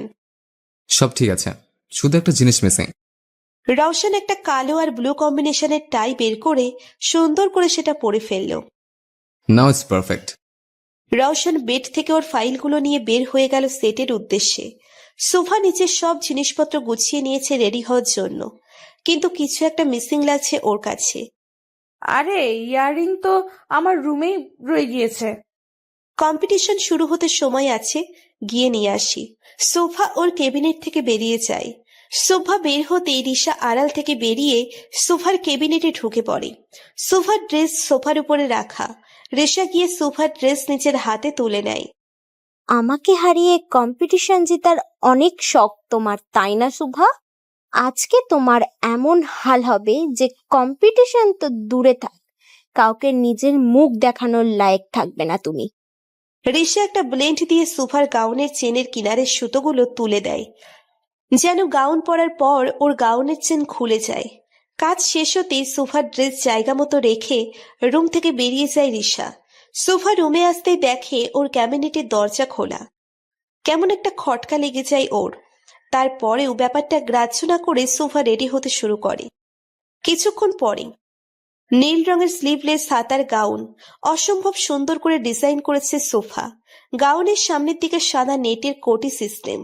গাউনটা পুরো ফ্রোজেনের এলসার গাউনের মতো দেখতে, কিন্তু এতে কিছুটা ইউনিক ডিজাইন দিয়েছে সোফা। ড্রেসের সাথে ম্যাচিং করে গলার স্টোনের পেন্ডেন্ট আর ইয়াররিং ডিজাইন করা হয়েছে।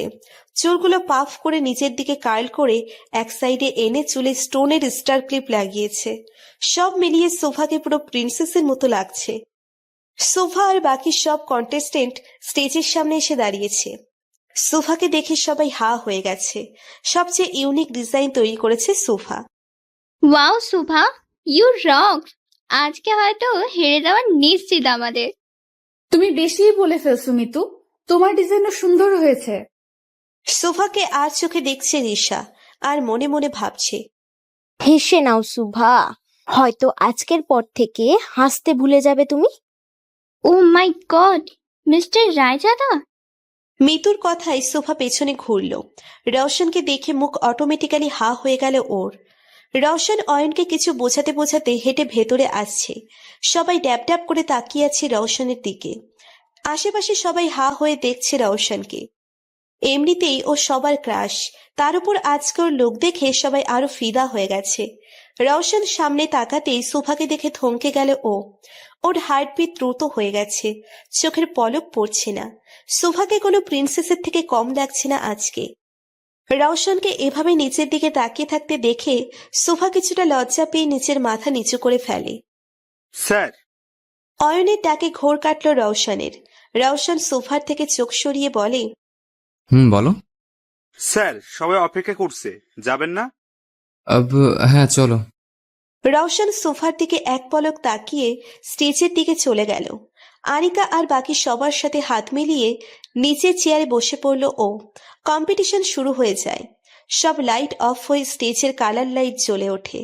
সব কম্পিটিটর এক এক করে সামনে আসে। সর্বশেষে আসে সোফা। ওর কিছুটা নার্ভাস লাগছে, তা ওর চেহারা দেখেই বোঝা যাচ্ছে। রওশন গভীরভাবে পর্যবেক্ষণ করছে সোফাকে। সব চিপরা এটা সেটা প্রশ্ন করছে ওদেরকে। সোফা অনেক সুন্দরভাবে সব প্রশ্নের উত্তর দিচ্ছে। হঠাৎ করে ওর অনুভূতি হচ্ছে যে ওর গাউনটা নিচে সরে আসছে, হয়তো চেইন ধীরে ধীরে ছুটে যাচ্ছে। ভয়ে সোফার হার্ট কেঁপে উঠছে। নিচের ড্রেস শক্ত করে মোট করে ধরে সোফা। রওশন ভালোভাবেই সোফার রিয়াকশন নোটিস করছে। ও বুঝে উঠতে পারছে না সোফার হঠাৎ ভয় পাওয়ার কারণ। রওশন, আমার ড্রেসে। রওশন সোফার পিঠের দিকে তাকাতেই দেখল ড্রেসের চেনের কিছু অংশ ছুটে যাচ্ছে, যার কারণে গাউনটা শরীর থেকে নিচে নেমে আসছে। রওশন নিচের চোখ সরিয়ে নেয়, তারপর সোফাকে সরিয়ে নিজের কোট খুলে ওর গায়ে জড়িয়ে দিয়ে গম্ভীরভাবে বলে, গিয়ে চেঞ্জ করে আসো ফার্স্ট। কিন্তু কম্পিটিশন? এত কিছু ভাবতে হবে না তোমাকে, I will manage, go. Sofa রওশনের কথা মতো নিচের ট্রায়াল রুমে চলে গেল। রওশনের চোখ যায় সোফার রুমের বাইরের সিসি ক্যামেরার দিকে। রওশন কাউকে কল করে কথা বলতে শুরু করে। কম্পিটিশন কিছু সময়ের জন্য থামিয়ে দিয়েছে রওশন। সবাইকে বলা হয়েছে কিছু টেকনিক্যাল প্রবলেমের জন্য 1 ঘন্টার জন্য ফাংশন অফ থাকবে। এই 1 ঘন্টায় সোফার অপরাধীকে খুঁজে উপযুক্ত শাস্তি দিতে হবে রওশনের। কয়েক ঘন্টা পরে কম্পিটিশন আবার স্টার্ট করা হয়েছে। সব কম্পিটিটর আবার আগের মতো যার যার জায়গায় দাঁড়িয়ে আছে। সোফা সেম ডিজাইনের ড্রেস পরেছে। কম্পিটিশনের রুল, যে কোনো ডিজাইন তৈরি করলে 2টো করতে হবে, যেন পরবর্তীতে কোনো সমস্যা হলে কাজে লাগানো যায়। আজকে রুলটা সোফাকে বাঁচিয়ে দিল। রিশা সোফার দিকে আর চোখে তাকাচ্ছে আর রাগে ফুঁসছে। ও বুঝে উঠতে পারছে না যে সোফার ড্রেস এখনো কিছু হচ্ছে না কেন। এত সুন্দর প্ল্যান করলো, তাহলে ভেস্তে গেল? সবাইকে প্রশ্ন করা শেষে রিশার টার্ন আসে। আনিকা রিশাকে কিছু জিজ্ঞেস করার আগেই রওশন বলে ওঠে, মিস রিশাকে প্রশ্ন আমি করব। শিওর। তো মিস রিশা, আপনি যে ড্রেসটা পরে আছেন সেটা কি আপনি নিজে ডিজাইন করেছেন নাকি কপি করা? অবভিয়াসলি আমি ডিজাইন করেছি। ও গুড। এখন আমাকে বলেন যে আপনি জেতার জন্য কি কি করতে পারেন, আই মিন কোন পর্যায়ে যেতে পারেন আপনি একটি কম্পিটিশন জেতার জন্য। আপনি কি বলছেন? আমি কিছুই বুঝতে পারছি না স্যার। নেভার মাইন্ড, আমি আপনাকে লাইভ শো দেখে বুঝিয়ে দিচ্ছি যে আপনি জেতার জন্য কোন লেভেলে নামতে পারেন। রিশার হাত পা ভয়ে বরফ হয়ে যাচ্ছে। ইচ্ছে করছে সব ফেলে পালিয়ে যেতে, কিন্তু সেটাও করতে পারবে না, কারণ এখান থেকে এই মুহূর্তে বের হওয়া অসম্ভব। অয়ন স্টেজের লাইটের পাওয়ার কমিয়ে দিয়ে প্রজেক্টর অন করে দেয়। প্রজেক্টরের সিন দেখে সবাই হা হয়ে গেছে। শোভার ক্যাবিনেটের সিসি ক্যামেরায় ফুটেজ এটা। শোভা বেরিয়ে যেতে রিশা কিভাবে শোভার ড্রেস নষ্ট করেছে সব দেখানো হচ্ছে। সব ক্যাবিনেটে সিসি ক্যামেরা ফিট করা, যেন যে কোনো সমস্যার দ্রুত সমাধান করা যেতে পারে। আজকে ক্যামেরাটা থাকার কারণে সবাই আসল কালপ্রিটকে শনাক্ত করতে পারল। শোভা ঘৃণা ভরা চোখে তাকালো রিশার দিকে। ও ভাবতে পারেনি রিশা এতটা নিচে নামতে পারে। হিংসা মানুষকে কতটা নিম্ন স্তরে নামিয়ে দেয় তার জলজ্যান্ত প্রমাণ হচ্ছে রিশা। সবাই কানাকানি করছে। রিশা লজ্জা আর ভয়ে মাথা নিচু করে আছে। ভিডিও শেষ হতেই প্রজেক্টর অফ হয়ে যায়। সাথে সাথে সবাই চুপ করে যায়। ছি রিশা, তোমার লজ্জা হওয়া উচিত নিজের কাজে। একজন মেয়ে হয়ে অন্য একজন মেয়ের সাথে এমনটা করতে তোমার বিবেকে বাঁধলো না? পুলিশের নাম শুনে ভয়ে কেঁপে ওঠে রিশা। মাথা নিচু করে কান্না করছে ও। রিশাকে কি শাস্তি দেওয়া হবে সেটা শোভা ডিসাইড করবে। রওশনের কথায় সোফা অবাক চোখে তাকালো রওশনের দিকে। আমি যেহেতু ও তোমার কালপ্রিট, তাই ওকে শাস্তি দেওয়ার অধিকারও তোমার। রওশনের কথায় রিশা আরো ভয় পেয়ে যায়। না জানি সোফা ওকে কি শাস্তি দেয়। আমি ওকে কি শাস্তি দেব? ঠিক আছে, তোমাকে কিছু করতে হবে না, যা করার আমিই করব, যেহেতু এটা আমার কোম্পানির ব্যাপার। সোফা রওশনের চাহনিতে ভয় পেয়ে যায়। ভয় ঢোক গিয়েছে সোফা। ওর গলা শুকিয়ে যাচ্ছে। না জানি রওশন ওকে শাস্তি দিয়ে বসে। ইন্সপেক্টর, কয়েকজন পুলিশ আসে সেটে। রওশন তাদের উদ্দেশ্য করে বলে, নিয়ে যান একে, এর ব্যবস্থা আমি পরে করছি। I am really sorry sir, এরকম ভুল আর কখনো হবে না। শুভা, আই এম সরি দোস্ত, প্লিজ এদের থামা। আমি তো তোর বন্ধু হই, তুই আমার সাথে এমনটা করতে পারিস না, প্লিজ স্টপ দেম। সোফার ইচ্ছে করছে রিশাকে পুলিশ থেকে ছাড়িয়ে দিতে, কিন্তু রওশনের অগ্নি দৃষ্টির দিকে তাকিয়ে সব সাহস হাওয়া হয়ে যায় ওর। রওশনের চোখ এতটা লাল হয়ে আছে যেন এখানেই ও রিশাকে মর্গানে পাঠিয়ে দেবে। রওশন রাজাদের ডিকশনারিতে ক্ষমা বলতে কোনো শব্দ নেই, নিয়ে যান ওকে। রিশাকে নিয়ে যাওয়া হলো। রিশাকে নিয়ে যেতেই কম্পিটিশন আবার শুরু করা হয়। যেহেতু সোফার ডিজাইন সবচেয়ে ভালো ছিল, ওকেই প্রাইজ দেওয়া হয়। কিন্তু এই মুহূর্তে সোফার কম্পিটিশন জেতার খুশির থেকে বেশি রওশনকে নিয়ে ভয় হচ্ছে। আল্লাহ জানে ওর কপালে কি আছে। রওশন যে পরিমাণ রেগে আছে ওর উপর। সবাই সোফাকে শুভেচ্ছা দিচ্ছে, কিন্তু সোফার চোখ আশেপাশে শুধু রওশনকে খুঁজছে। সবাইকে সাইড করে সোফা রওশনকে খুঁজতে বেরিয়ে যায়। পুরো হল খুঁজেও রওশনকে পেল না ও। সোফা ভাবছে হয়তো রওশন ওর রুমে আছে, তাই সোফা রওশনের রুমে চলে আসে। রওশনের রুমের বাইরে দাঁড়িয়ে আছে সোফা। বুকে থুতু দিয়ে দরজা নক করলো ও। 2-3 বার দরজা নক করার পর কেউ দরজা খুলল আর আচমকা সোফার হাত টেনে ভেতরে নিয়ে গিয়ে দরজা লক করে দিল। সোফা কিছু বুঝে ওঠার আগেই রওশন সোফার ঠোঁট নিচের ঠোঁটে বসিয়ে দেয়। সোফা চোখ বড় বড় করে তাকালো রওশনের দিকে। এমনটা হবে ও কিছুতেই আশা করেনি। রওশন সোফার কোমর জড়িয়ে ওকে নিজের সাথে মিশিয়ে নেয়। সোফা চাইতেও রওশনকে দূরে সরাতে পারছে না। কোথাও একটা বাধা পড়ছে ও। রওশন সোফাকে ছেড়ে ওর কপালের সাথে কপাল ঠেকিয়ে নাকে নাক লাগিয়ে জোরে জোরে নিঃশ্বাস নিচ্ছে। সোফা এখনো ফ্রিজড হয়ে আছে। ওর জন্য এটা ওর ফার্স্ট কিস, তাও রওশনকে। সোফার তো স্ট্রোক করার অবস্থা। এই রওশন রায়জাদা আমার ফার্স্ট কিস নিয়ে নিল। রওশন চোখ খুলে সোফার দিকে অগ্নি দৃষ্টিতে তাকিয়ে বলতে শুরু করলো, কেন রাগ তুলো তুমি? হ্যাঁ, যখন বলেছিলাম রিশাকে নিজের মতো করে শাস্তি দিতে, তখন কেন নিজের পা পিছিয়ে নিলে? তোমার উচিত ছিল ওকে সবার সামনে ঠাটিয়ে কয়েকটা চড় মারার। ও যেটা করেছে সেটা ক্ষমার অযোগ্য অপরাধ। যদি আমি সময় মতো কিছু না করতাম তাহলে কি হতো? Do you have any idea? রওশনের চিল্লানোতেই সোফার প্রাণ পাখি উড়ে যাওয়ার উপক্রম। বেচারি কাছুমাছু হয়ে সরে যেতে নিলেই রওশন ওর হাত ধরে নিচের কাছে টেনে নেয়। রওশনের মুখ একদম সোফার কাছাকাছি, এতটা কাছে যে সোফা আর রওশন দুজনের নিঃশ্বাস একে অপরের মুখে আছড়ে পড়ছে। সোফার তো ভয়ে গলা শুকিয়ে আসছে। বেচারি পারে না এখনই কেঁদে দেয়, কিন্তু রওশনের রক্তিম চোখ দেখে কান্না করতেও ভয় পাচ্ছে ও। তুমি কেন বুঝো না শোভা? সবাই তোমার মতো না। আমাদের আশেপাশে মানুষ নিজেদের স্বার্থ সিদ্ধির জন্য আমাদের ক্ষতি করতে দ্বিধাবোধ করে না। আজকে তুমি নিজে তার প্রমাণ পেয়ে গেছ। সোফা নিজের মাথা নিচু করে ফেলল। কি বলবে ও? আসলেই তো ওর নিজের বন্ধু একটা সামান্য কম্পিটিশন জেতার জন্য ওর সাথে এরম বাজে বাজ করেছে। সোফার কোনো জবাব না পেয়ে রওশন ওকে ছেড়ে দূরে সরে দাঁড়ালো। রওশন সরে যেতেই সোফা যেন হাঁপ ছেড়ে বাঁচল।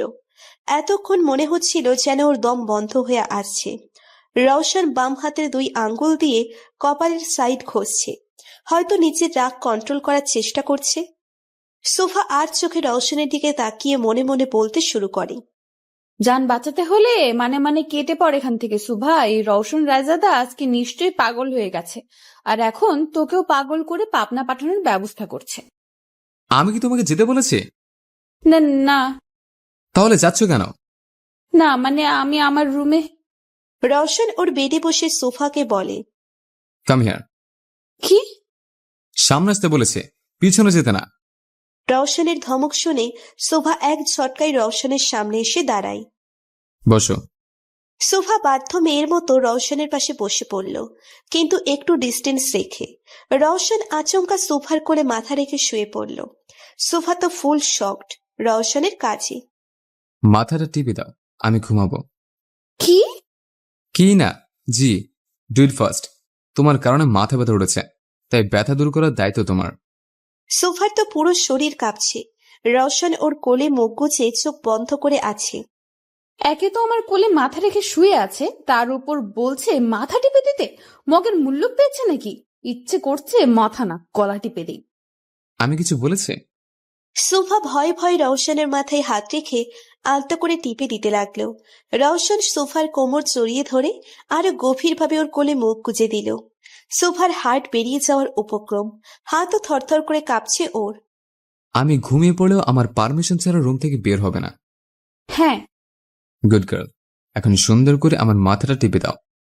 দিচ্ছি তো। রওশন চোখ বন্ধ করে মুচকি হেসে সোফার হাতের স্পর্শ অনুভব করছে, আর সোফা মনে মনে রওশনের 14 গোষ্ঠী উদ্ধার করছে। কিছুক্ষণ বাদে সোফা খেয়াল করলো রওশনের কোনো রেসপন্স আসছে না, হয়তো ঘুমিয়ে পড়েছে তাই। সোফা খুব সাবধানে পাশ থেকে একটা বালিশ নিয়ে রওশনের মাথার নিচে রেখে দিয়ে নিচে উঠে পড়ল। তারপর রওশনের উপর ব্ল্যাঙ্কেট টেনে দিল ভালো করে। হঠাৎ সোফার চোখ যায় রওশনের উপর। রওশনের ঠোঁটের কিনারায় লিপস্টিক লেগে আছে। সোফা হেসে দেয় রওশনকে দেখে। তারপর টেবিল থেকে টিস্যু নিয়ে ওর পাশে বসে পড়ল সোফা। খুব যত্ন সহকারে রওশনের ঠোঁট থেকে লিপস্টিক তুলে দিচ্ছে ও। ঘুমন্ত রওশনের দিকে তাকিয়ে পলক পড়ছে না সোফার, এতটা অদ্ভুত সুন্দর লাগছে তাকে। একদম বাচ্চাদের মতো ঠোঁট ফুলিয়ে ঘুমিয়ে আছে রওশন। ওকে দেখে কেউ বলবে না যে সারাদিন ও ফুল অ্যাটিটিউড আর অ্যাংরি মুডে থাকে। যার নিকনেম সোফা মিস্টার অ্যারোগেন্ট দিয়েছে, সে বাচ্চাদের মতো ঘুমায়। কথাগুলো ভেবে আনমনে হেসে ফেলল সোফা। রওশনের ঘুমন্ত অবস্থায় ছবি তোলার জন্য ফোন খুঁজতেই সোফার খেয়াল হলো রওশন যখন ওকে টান দিয়েছিল ওর পার্স দরজার সামনে পড়ে গিয়েছিল। সোফা উঠে ওর ব্যাগ থেকে ফোন বের করে রওশনের কয়েকটা ছবি তুলে নিল। বা মিস্টার অ্যারোগেন্টের ছবিগুলো তো পুরোই মিস্টার কিউটের ডিব্বার মতো হয়েছে। রওশনের দিকে তাকিয়ে উঠে যায় সোফা। দরজার দিকে পা বাড়াতেই আবার থেমে যায় ও। রওশনের দিকে এক পলক তাকিয়ে টুপ করে ওর কপালে ঠোঁট ছুঁয়ে দেয়। অনেকক্ষণ ধরে ইচ্ছে করছিল ঘুমন্ত রওশনের কপালে ঠোঁট ছোঁয়ানোর, কিন্তু ইচ্ছেটাকে এতক্ষণ দমিয়ে রাখা হয়েছিল। এখন সুযোগ পেয়ে পূরণ করে নিল ইচ্ছেটা। সোফা আলতো পায়ে রুম থেকে বেরিয়ে দরজা লক করে নিজের রুমে চলে যায়। নিজের রুমে ফিরে সোজা শাওয়ার নিতে চলে যায় সোফা। শাওয়ার নিয়ে এসে খাটে আধশোয়া হয়ে রওশনের ছবিগুলো দেখতে দেখতে ঘুমিয়ে পড়ে ও। পরদিন সকালে রওশন আড়ামোড়া ভেঙে বেড থেকে উঠতেই দেখল ওর মাথার নিচে বালিশ আর সোফা গায়ে। রওশন পুরো রুম চোখ বুলিয়ে দেখে নিল, কিন্তু সোফা নেই। আমি বলেছিলাম আমার পারমিশন ছাড়া রুম থেকে বের না হতে, তাও আমাকে ওভারটেক করে তুমি চলে গেলে সুভা। এটা ঠিক করলে না তুমি। কিন্তু বলতে হবে তোমার হাতে জাদু আছে, শুধু হাতে না ঠোঁটেও। রওশন উঠে ড্রেসিং টেবিলের সামনে থেকে ওর শ্যাম্পুর বোতল নিতে গিয়ে ওর চোখ আয়নায় যায়। আয়নায় নিজেকে দেখে চোখ বড় বড় হয়ে যায় রওশনের। ওর কপালে লিপস্টিক দিয়ে ঠোঁটের চিহ্ন হয়ে আছে। বাহ সুভা, তুমি তো দেখি আমার থেকে ফাস্ট। আমাকে ঘুমন্ত পেয়ে আর কি কি করেছ? রিসেপশনে জিজ্ঞেস করার পর রওশন জানতে পারে সুফা সকাল সকাল ফিরে গিয়েছে। অয়নকে দিয়ে ইনফরমেশন নেওয়ার পর অয়ন বলল সোফা হোটেল থেকে ডাইরেক্ট ওর এনজিওতে গিয়েছে। রওশন দেরি না করে গাড়ি নিয়ে সোফার এনজিও এর উদ্দেশ্যে বেরিয়ে যায়। রওশন সামনের সুপার মার্কেট থেকে বাচ্চাদের জন্য চকলেট আর কিছু টয়স নিয়ে নেয়। এনজিওতে পৌঁছেই রওশন ওর গাড়ি পার্ক করে ওয়াচম্যানকে নিয়ে সব জিনিস ভেতরে পাঠায়। এনজিও এর কেয়ারটেকার থেকে রওশন জানতে পারল যে সোফা পেছনের লনে বাচ্চাদের সাথে খেলা করছে। কানামাছি খেলছে সোফা বাচ্চাদের সাথে। ওর চোখ কাপড় দিয়ে বাঁধা আর বাচ্চারা আশেপাশে ছড়িয়ে ছিটিয়ে আছে। সবার চেহারায় হাসি। সোফা বাচ্চাদের ধরার চেষ্টা করতেই তারা সরে যাচ্ছে। রওশন বাগানে এসে দেখে সোফা বাচ্চাদের সাথে খেলা করছে। সোফার চোখে পট্টি বাঁধা, ঠোঁটে হাসি আর চুলগুলো এলোমেলো ভাবে উড়ছে। রওশন ধীর পায়ে এগিয়ে আসলো সোফার দিকে। রওশনকে দেখে বাচ্চাগুলো দুষ্টু হেসে দূরে সরে দাঁড়ায়। রওশন সোফার কাছে আসতেই সোফা ওকে জড়িয়ে ধরে লাফিয়ে ওঠে। ইয়ে, আমি জিতে গেছি। সব বাচ্চারা হেসে দেয় সোফার কাণ্ডে। রওশনও মুচকি মুচকি হাসছে। হঠাৎ সোফা বুঝতে পারল যাকে ও ছড়িয়ে ধরেছে সে কোনো বাচ্চা না, কারণ কোনো বাচ্চার শরীর এতটা শক্ত হয় না আর না এতটা লম্বা। বাচ্চা এনজিওতে আছে। সোফা নিচের চোখের পট্টি খুলে রওশনকে দেখে 880 ভোল্টের শক খায়। এক ঝটকায় ও রওশন থেকে দূরে সরে দাঁড়ায়। আমি ভাবলাম ওরা হবে। রওশন কিছু বলতে যেও বাচ্চাদের দেখে থেমে যায়। তারপর সুভাকে ক্রস করে বাচ্চাদের কাছে গিয়ে হাঁটু করে বসে ওদের বলে, হাই, আমি রোশন, তোমাদের সুভা আপি ফ্রেন্ড। বাচ্চাগুলো রওশনের কথায় নিজেদের জড়তা কাটিয়ে তাদের নাম বলতে শুরু করে। আপনি শুভা আপির ফ্রেন্ড? তার মানে আমাদেরও? ইয়েস। আপনি খেলবেন আমাদের সাথে? সোফা ইশারা করে বাচ্চাদের না বলছে, তাও তারা কথা শুনছে না। রওশন সোফার দিকে তাকাতেই দেখে সোফা ইশারা করে বাচ্চাদের না বলছে।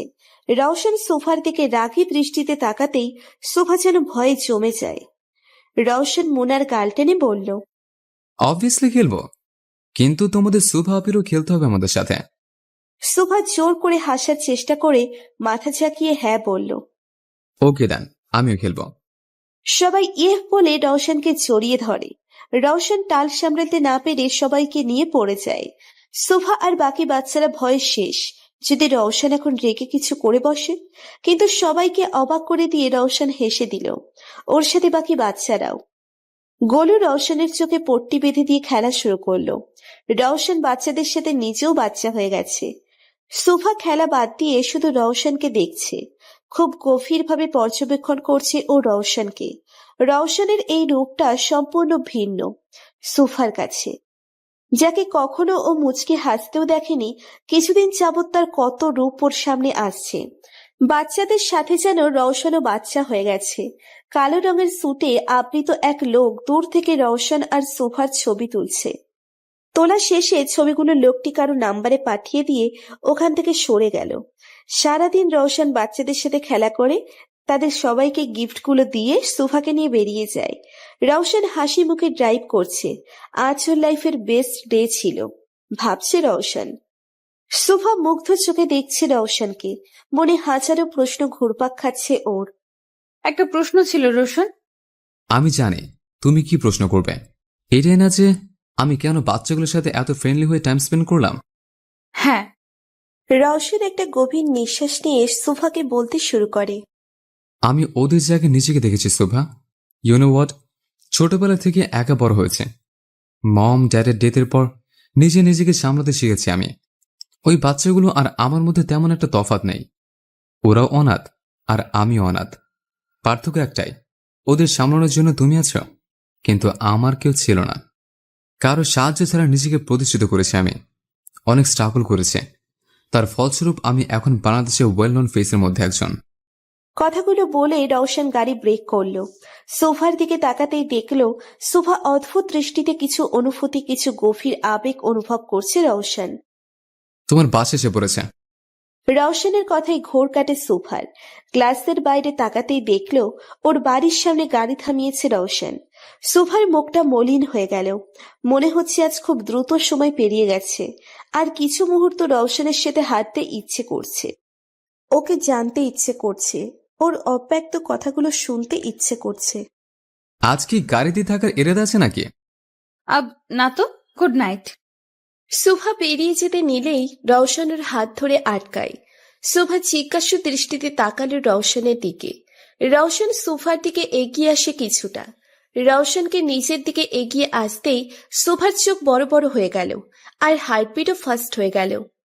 শুভা ভয়ে চোখ খিচে বন্ধ করে ফেলে। হঠাৎ কপালে ঠোঁটের ছোঁয়া পেতেই শুভা চোখ মেলে তাকালো। অবাক দৃষ্টিতে তাকিয়ে আছে শুভা রওশনের দিকে। নাও গো। সোফা এক ঝটকায় গাড়ি থেকে নেমে দ্রুত পায়ে নিজের বাড়িতে ঢুকে যায়। রওশন মুচকি হাসছে সোফার কাছে। রওশনের ফোন বাজতেই ওর চোখ মুখ শক্ত হয়ে যায়। Hello, good job. ওর খাতিরদারি করো, আমি আসছি। রওশন সোফার বাড়ির দিকে এক পলক তাকিয়ে ড্রাইভিং শুরু করলো। একটা লোককে চেয়ারে বসিয়ে বেঁধে রাখা হয়েছে। লোকটির পুরো শরীর ভয়ে কাঁপছে, কারণ সামনেই অপোজিট চেয়ারে রওশন বসে আছে। রওশনের হাতে রিভলভার। রিভলভারটা নিচের কপালে ঠেকিয়ে চেয়ারে হেলান দিয়ে বসে সামনে বসে থাকা লোকটির দিকে তাকিয়ে আছে রওশন। বস, আমাকে ক্ষমা করে দিন প্লিজ, আর এরকম ভুল হবে না। রওশন সোজা হয়ে ঝুঁকে বসে লোকটির দিকে, তারপর কিছুটা শান্ত স্বরে বলতে শুরু করে। তুই যেটা করেছিস সেটা কি আদৌ ক্ষমার যোগ্য? ভুল হয়ে গেছে বস, টাকার লোভে অন্ধ এমনটা করে ফেলেছি। কথাটা বলার সাথে সাথে রওশন লোকটির হাতে গুলি করে দেয়। লোকটি চিৎকার করে ওঠে। পাশের সব লোকেরা ভয়ে কেঁপে ওঠে, আর অয়ন্ত ঘেমে একাকার। বারবার রুমাল দিয়ে নিজের কপাল মুছছে। সব ভুলের ক্ষমা আছে, কিন্তু বেইমানের কোনো ক্ষমা নেই রওশনের কাছে। তুই আমার লোক হয়ে টাকার লোভে আমার শত্রুর সাথে হাত মিলিয়েছিস, আর ভাবছিস আমি তোকে ক্ষমা করে দিব? ইম্পসিবল। যারা পিঠ পিছে প্রহার করে তাদের থেকে ভয়ঙ্কর শত্রু দ্বিতীয় হয় না। তোকে এখন ক্ষমা করে দিলে তুই আবার আমাকে পেছন থেকে আঘাত করবি, আর তা রওশন মেনে নেবে না। কথাগুলো বলেই রওশন লোকটির বুকে গুলি করে। তার বুক ঝাঁঝরা করে ফেলে। রিভলভার থেকে ধোঁয়া উঠছে। এই ধোঁয়া হয়তো রওশনের রাগকে ঠান্ডা করছে। শাহিন, জি স্যার। এই লাশ এমন জায়গায় ফেলে আসো যেখানে শকুনেরা এর দেহ চিরে চিরে খেতে পারে। জি। রওশন নিজের চেকবুকে বড় অঙ্কের টাকা লিখে অয়নের হাতে দিয়ে বলে, এটা এই বিমানের পরিবারের কাছে পৌঁছে দিও, তাদের যেন কোনো কিছু সমস্যা না হয়।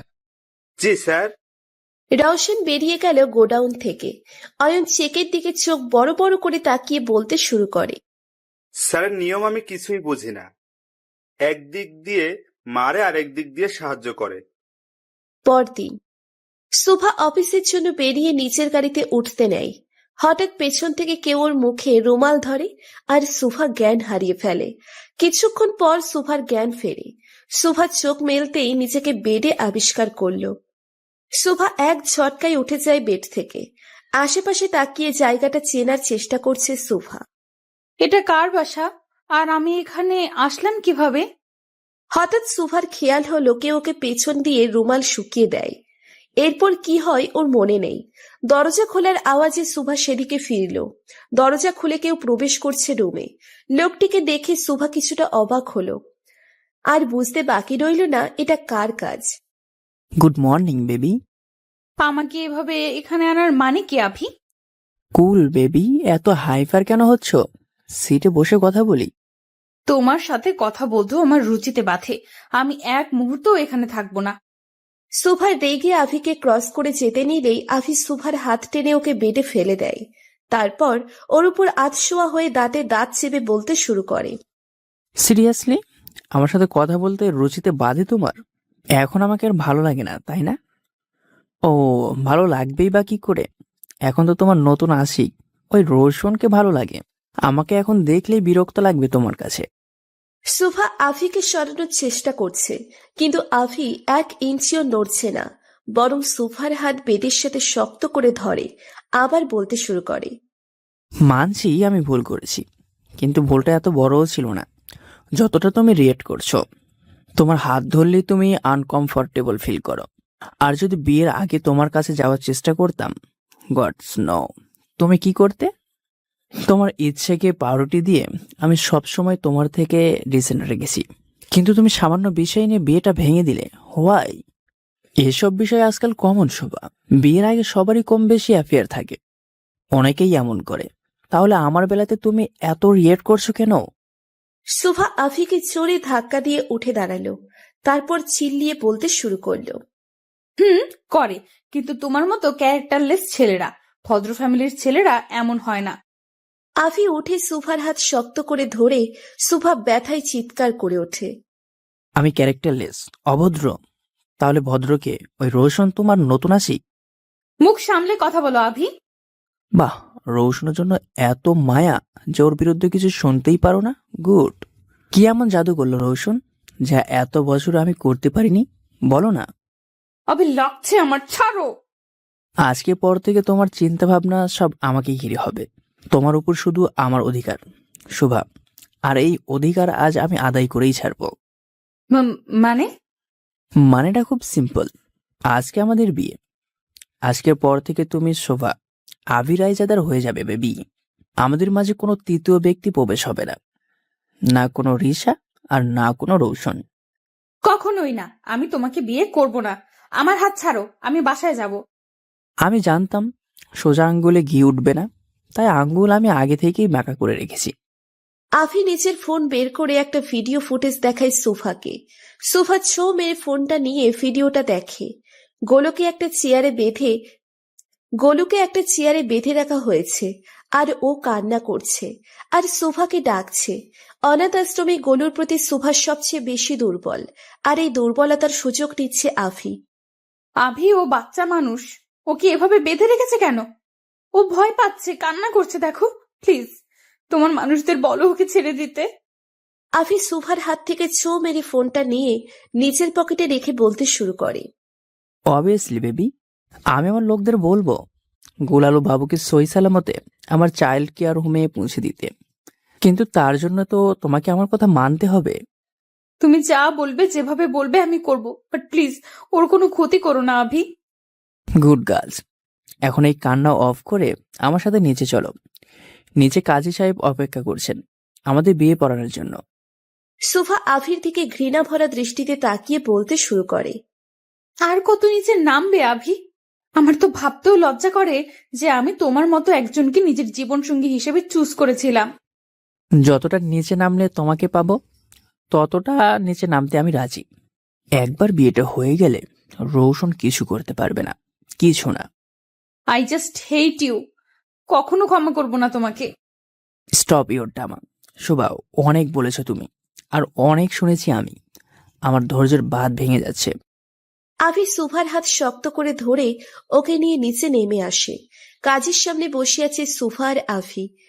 আশেপাশে আফির চেলাপেলেরা গার্ড দিয়ে আছে। আফির ঠোঁটে বিশ্বজয় করা হাসি। শোভা ভেবে পাচ্ছে না কিভাবে এই পরিস্থিতি থেকে বেরোবে ও। কাজী সাহেব আফির দিকে কাগজ এগিয়ে দিতেই আফি দ্রুত সাইন করে দেয়। আফি কাগজটা সোফার দিকে এগিয়ে দেয়। সোফা কাঁপা কাঁপা হাতে কলম ধরে, কিন্তু কিছুতেই সাইন করতে পারছে না ও। হাত কাঁপছে, সাথে মনে হচ্ছে হৃদস্পন্দনের গতিও বেড়ে যাচ্ছে ওর। সাইন করো শোভা। শোভা করুণ চোখে আফির দিকে তাকালো। আফি সোফার হাত শক্ত করে ধরে নিজেই সাইন করাতে নেয়। হঠাৎ গুলির শব্দে সবার আত্মা কেঁপে উঠল। আফি আর শোভা সহ সবাই ভয় পেয়ে যায় হঠাৎ এমন শব্দে। অনেকগুলো কালো স্যুট পরা লোক হাতে গান নিয়ে ঢুকে পড়ে। তারপর আফির চেলাগুলোর উপর গান পয়েন্ট করে দাঁড়ায়। আফি আর শোভা কিছুই বুঝতে পারছে না কি হচ্ছে। হোয়াট দ্য হেল? কে তোমরা, আর এখানে কি চাই? নিজের আমানত। আফি আর শোভা শকড হয়ে পিছনে ফিরল। শোভা যেন প্রাণ ফিরে পেল রওশনকে দেখে। সব ভয় নিমেষেই দূর হয়ে গেল ওর। শোভার ঠোঁটের কোণে হাসি দেখা ফুটে উঠল। রওশন কালো ফুল স্যুট পরে আছে, হাতে গান, একদম মাফিয়া লোক। ভাই তুমি? তোর বিয়েতে আমাকে দাওয়াত দিলে না, এটা কেমন কথা অভি? না না, মানে আমি আসলে। রওশন গিয়ে আফির অপোজিটে পায়ের উপর পা তুলে বসে পড়ল। আচ্ছা বাদ দে, কাজী সাহেব আপনি বিয়ে পড়ানো শুরু করেন। নিমেষেই শোভার মুখ মলিন হয়ে গেল। এটা কি বলছে রওশন? ও ভেবেছিল রওশন হয়তো ওকে বাঁচাতে এসেছে, কিন্তু এখানে তো উল্টো, রওশন ওদের বিয়ে দিতে চাইছে। এটা আশা করেনি ও রওশনের থেকে। আফি তো মহা খুশি হয়ে বসে পড়ল। কাজী সাহেব বিয়ে পড়ানো শুরু করলেন। আফির নাম নিতেই রওশন বলে ওঠে, আপনি বরের নাম ভুলেন কাজী সাহেব?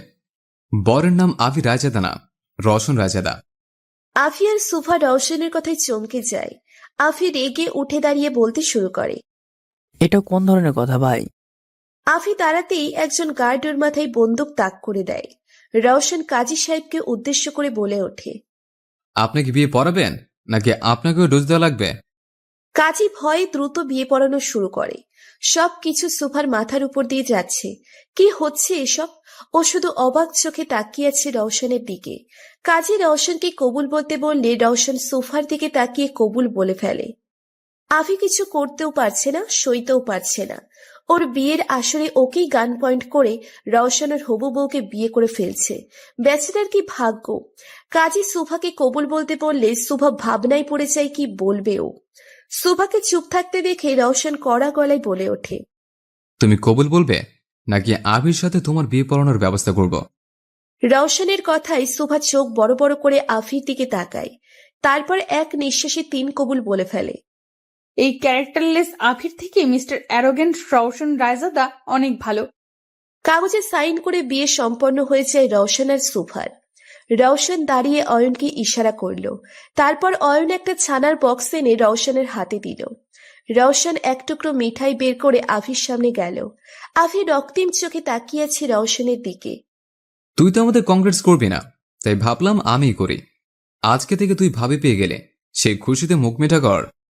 আফি নিচের মুখ ঘুরিয়ে নিল। ও সরি লিটল ব্রো, আমি তো ভুলে গিয়েছিলাম তোর মিঠাই পছন্দ না। যাক, আমি মুখ মিঠা করি। আফি কাছে রওশনের বাঁকা হাসি গায়ে অ্যাসিড পড়ার মতো লাগছে। আফি রওশনের হাত থেকে মিঠাইয়ের বক্সটা দূরে ছিটকে ফেলায়। এটা কি করলে আভি? তোর ভাবি তো এখনো মুখ মিঠা করলো না। আফি রাগে ফুঁসছে। রওশন সোফার হাত ধরে নিচের কাছে টেনে আনে। তারপর ওকে বলে, জান, তোমার ছান অনেক পছন্দ, তাই না? কিন্তু দেখো, তোমার প্রাণপ্রিয় দেবর তো সব ফেলে দিল। এখন তোমার মুখ মিঠা আমি কি দিয়ে করাই বলো? সুভা কি বলবে ভেবে পাচ্ছে না। ও একবার রওশনের দিকে আর একবার আফির দিকে তাকিয়ে ঢোক গিলছে। রওশন কিছুক্ষণ ভেবে আচমকা বলে ওঠে, বয়স, সবাই নিজের চোখ বন্ধ করো। রওশনের গার্ডসরা চোখ বন্ধ করে ফেলে। রওশন কাজী সাহেবের দিকে ভ্রু কুচকে তাকিয়ে বলে, আপনাকে কি আলাদাভাবে নিমন্ত্রণ দিয়ে বলতে হবে? কাজী ভয়ে দ্রুত নিজের চোখ ঢেকে ফেলে। সোফা আর আফি বোঝার চেষ্টা করছে রওশন কি করতে চাইছে। আচমকা রওশন সোফার কোমর জড়িয়ে ওকে নিচের কাছে এনে ওর ঠোঁটে ঠোঁট মিলিয়ে দেয়। সোফা তো ফুল শকড, আর আফির তো চোখ বেরিয়ে যাওয়ার উপক্রম। রওশন সোফাকে ছেড়ে ওর কোমর জড়িয়ে ধরে আফিকে বলে, এখন থেকে ও তোর ভাবি, তাই ওকে সম্মান দিয়ে চলবে। বড় ভাবি মায়ের সমান, তাই আশা করব তুই তোর ভাবিকে অন্য চোখে দেখার চেষ্টা করবি না। আর যদি করিস, তুই জানিস রওশন কি করতে পারে। Now she is Mrs Shubha Raushan Raizada. Raushan সোফার হাত ধরে বেরিয়ে যায়। সুভা ট্যাপ ট্যাপ করে তাকিয়ে আছে রওশনের দিকে। কি করলো এইমাত্র রওশন? লজ্জা বলতে আদে ওর কিছু আছে? রওশন গাড়ির ডোর খুলে দেয়, কিন্তু সোফা না ঢুকে রওশনের দিকেই তাকিয়ে আছে। রওশন সোফার চোখের দিকে তাকিয়ে একটু ঝুঁকে বলে, Shubha, do you want more? সোফা চোখ বড় করে এক ঝটকায় গাড়িতে উঠে বসে। শরীর কাঁপছে বেচারির। এমনিতেই ভয়, তার উপর রওশন আরো ভয় দেখাচ্ছে। সুভা বসে পড়তেই রওশন বাঁকা হেসে ওর পাশে বসে পড়ল। ড্রাইভার গাড়ি স্টার্ট দিল। রওশনের সোফা যাওয়ার পর আফি পুরো বাড়িতে ভাঙচুর শুরু করে দিয়েছে। ছাড়বো না আমি তোকে Roshan. I will disturb you. Abir জিনিসে হাত ধোয়ার ফল খুব শীঘ্রই পাবি। ভিডিওটি কেমন লাগলো? ভালো লাগলে একটি লাইক করে কমেন্ট করে জানান। প্রতিদিন ভালোবাসার নতুন নতুন গল্প পেতে চ্যানেলটি সাবস্ক্রাইব করে পাশে থাকা বেল বাটনে ক্লিক করুন।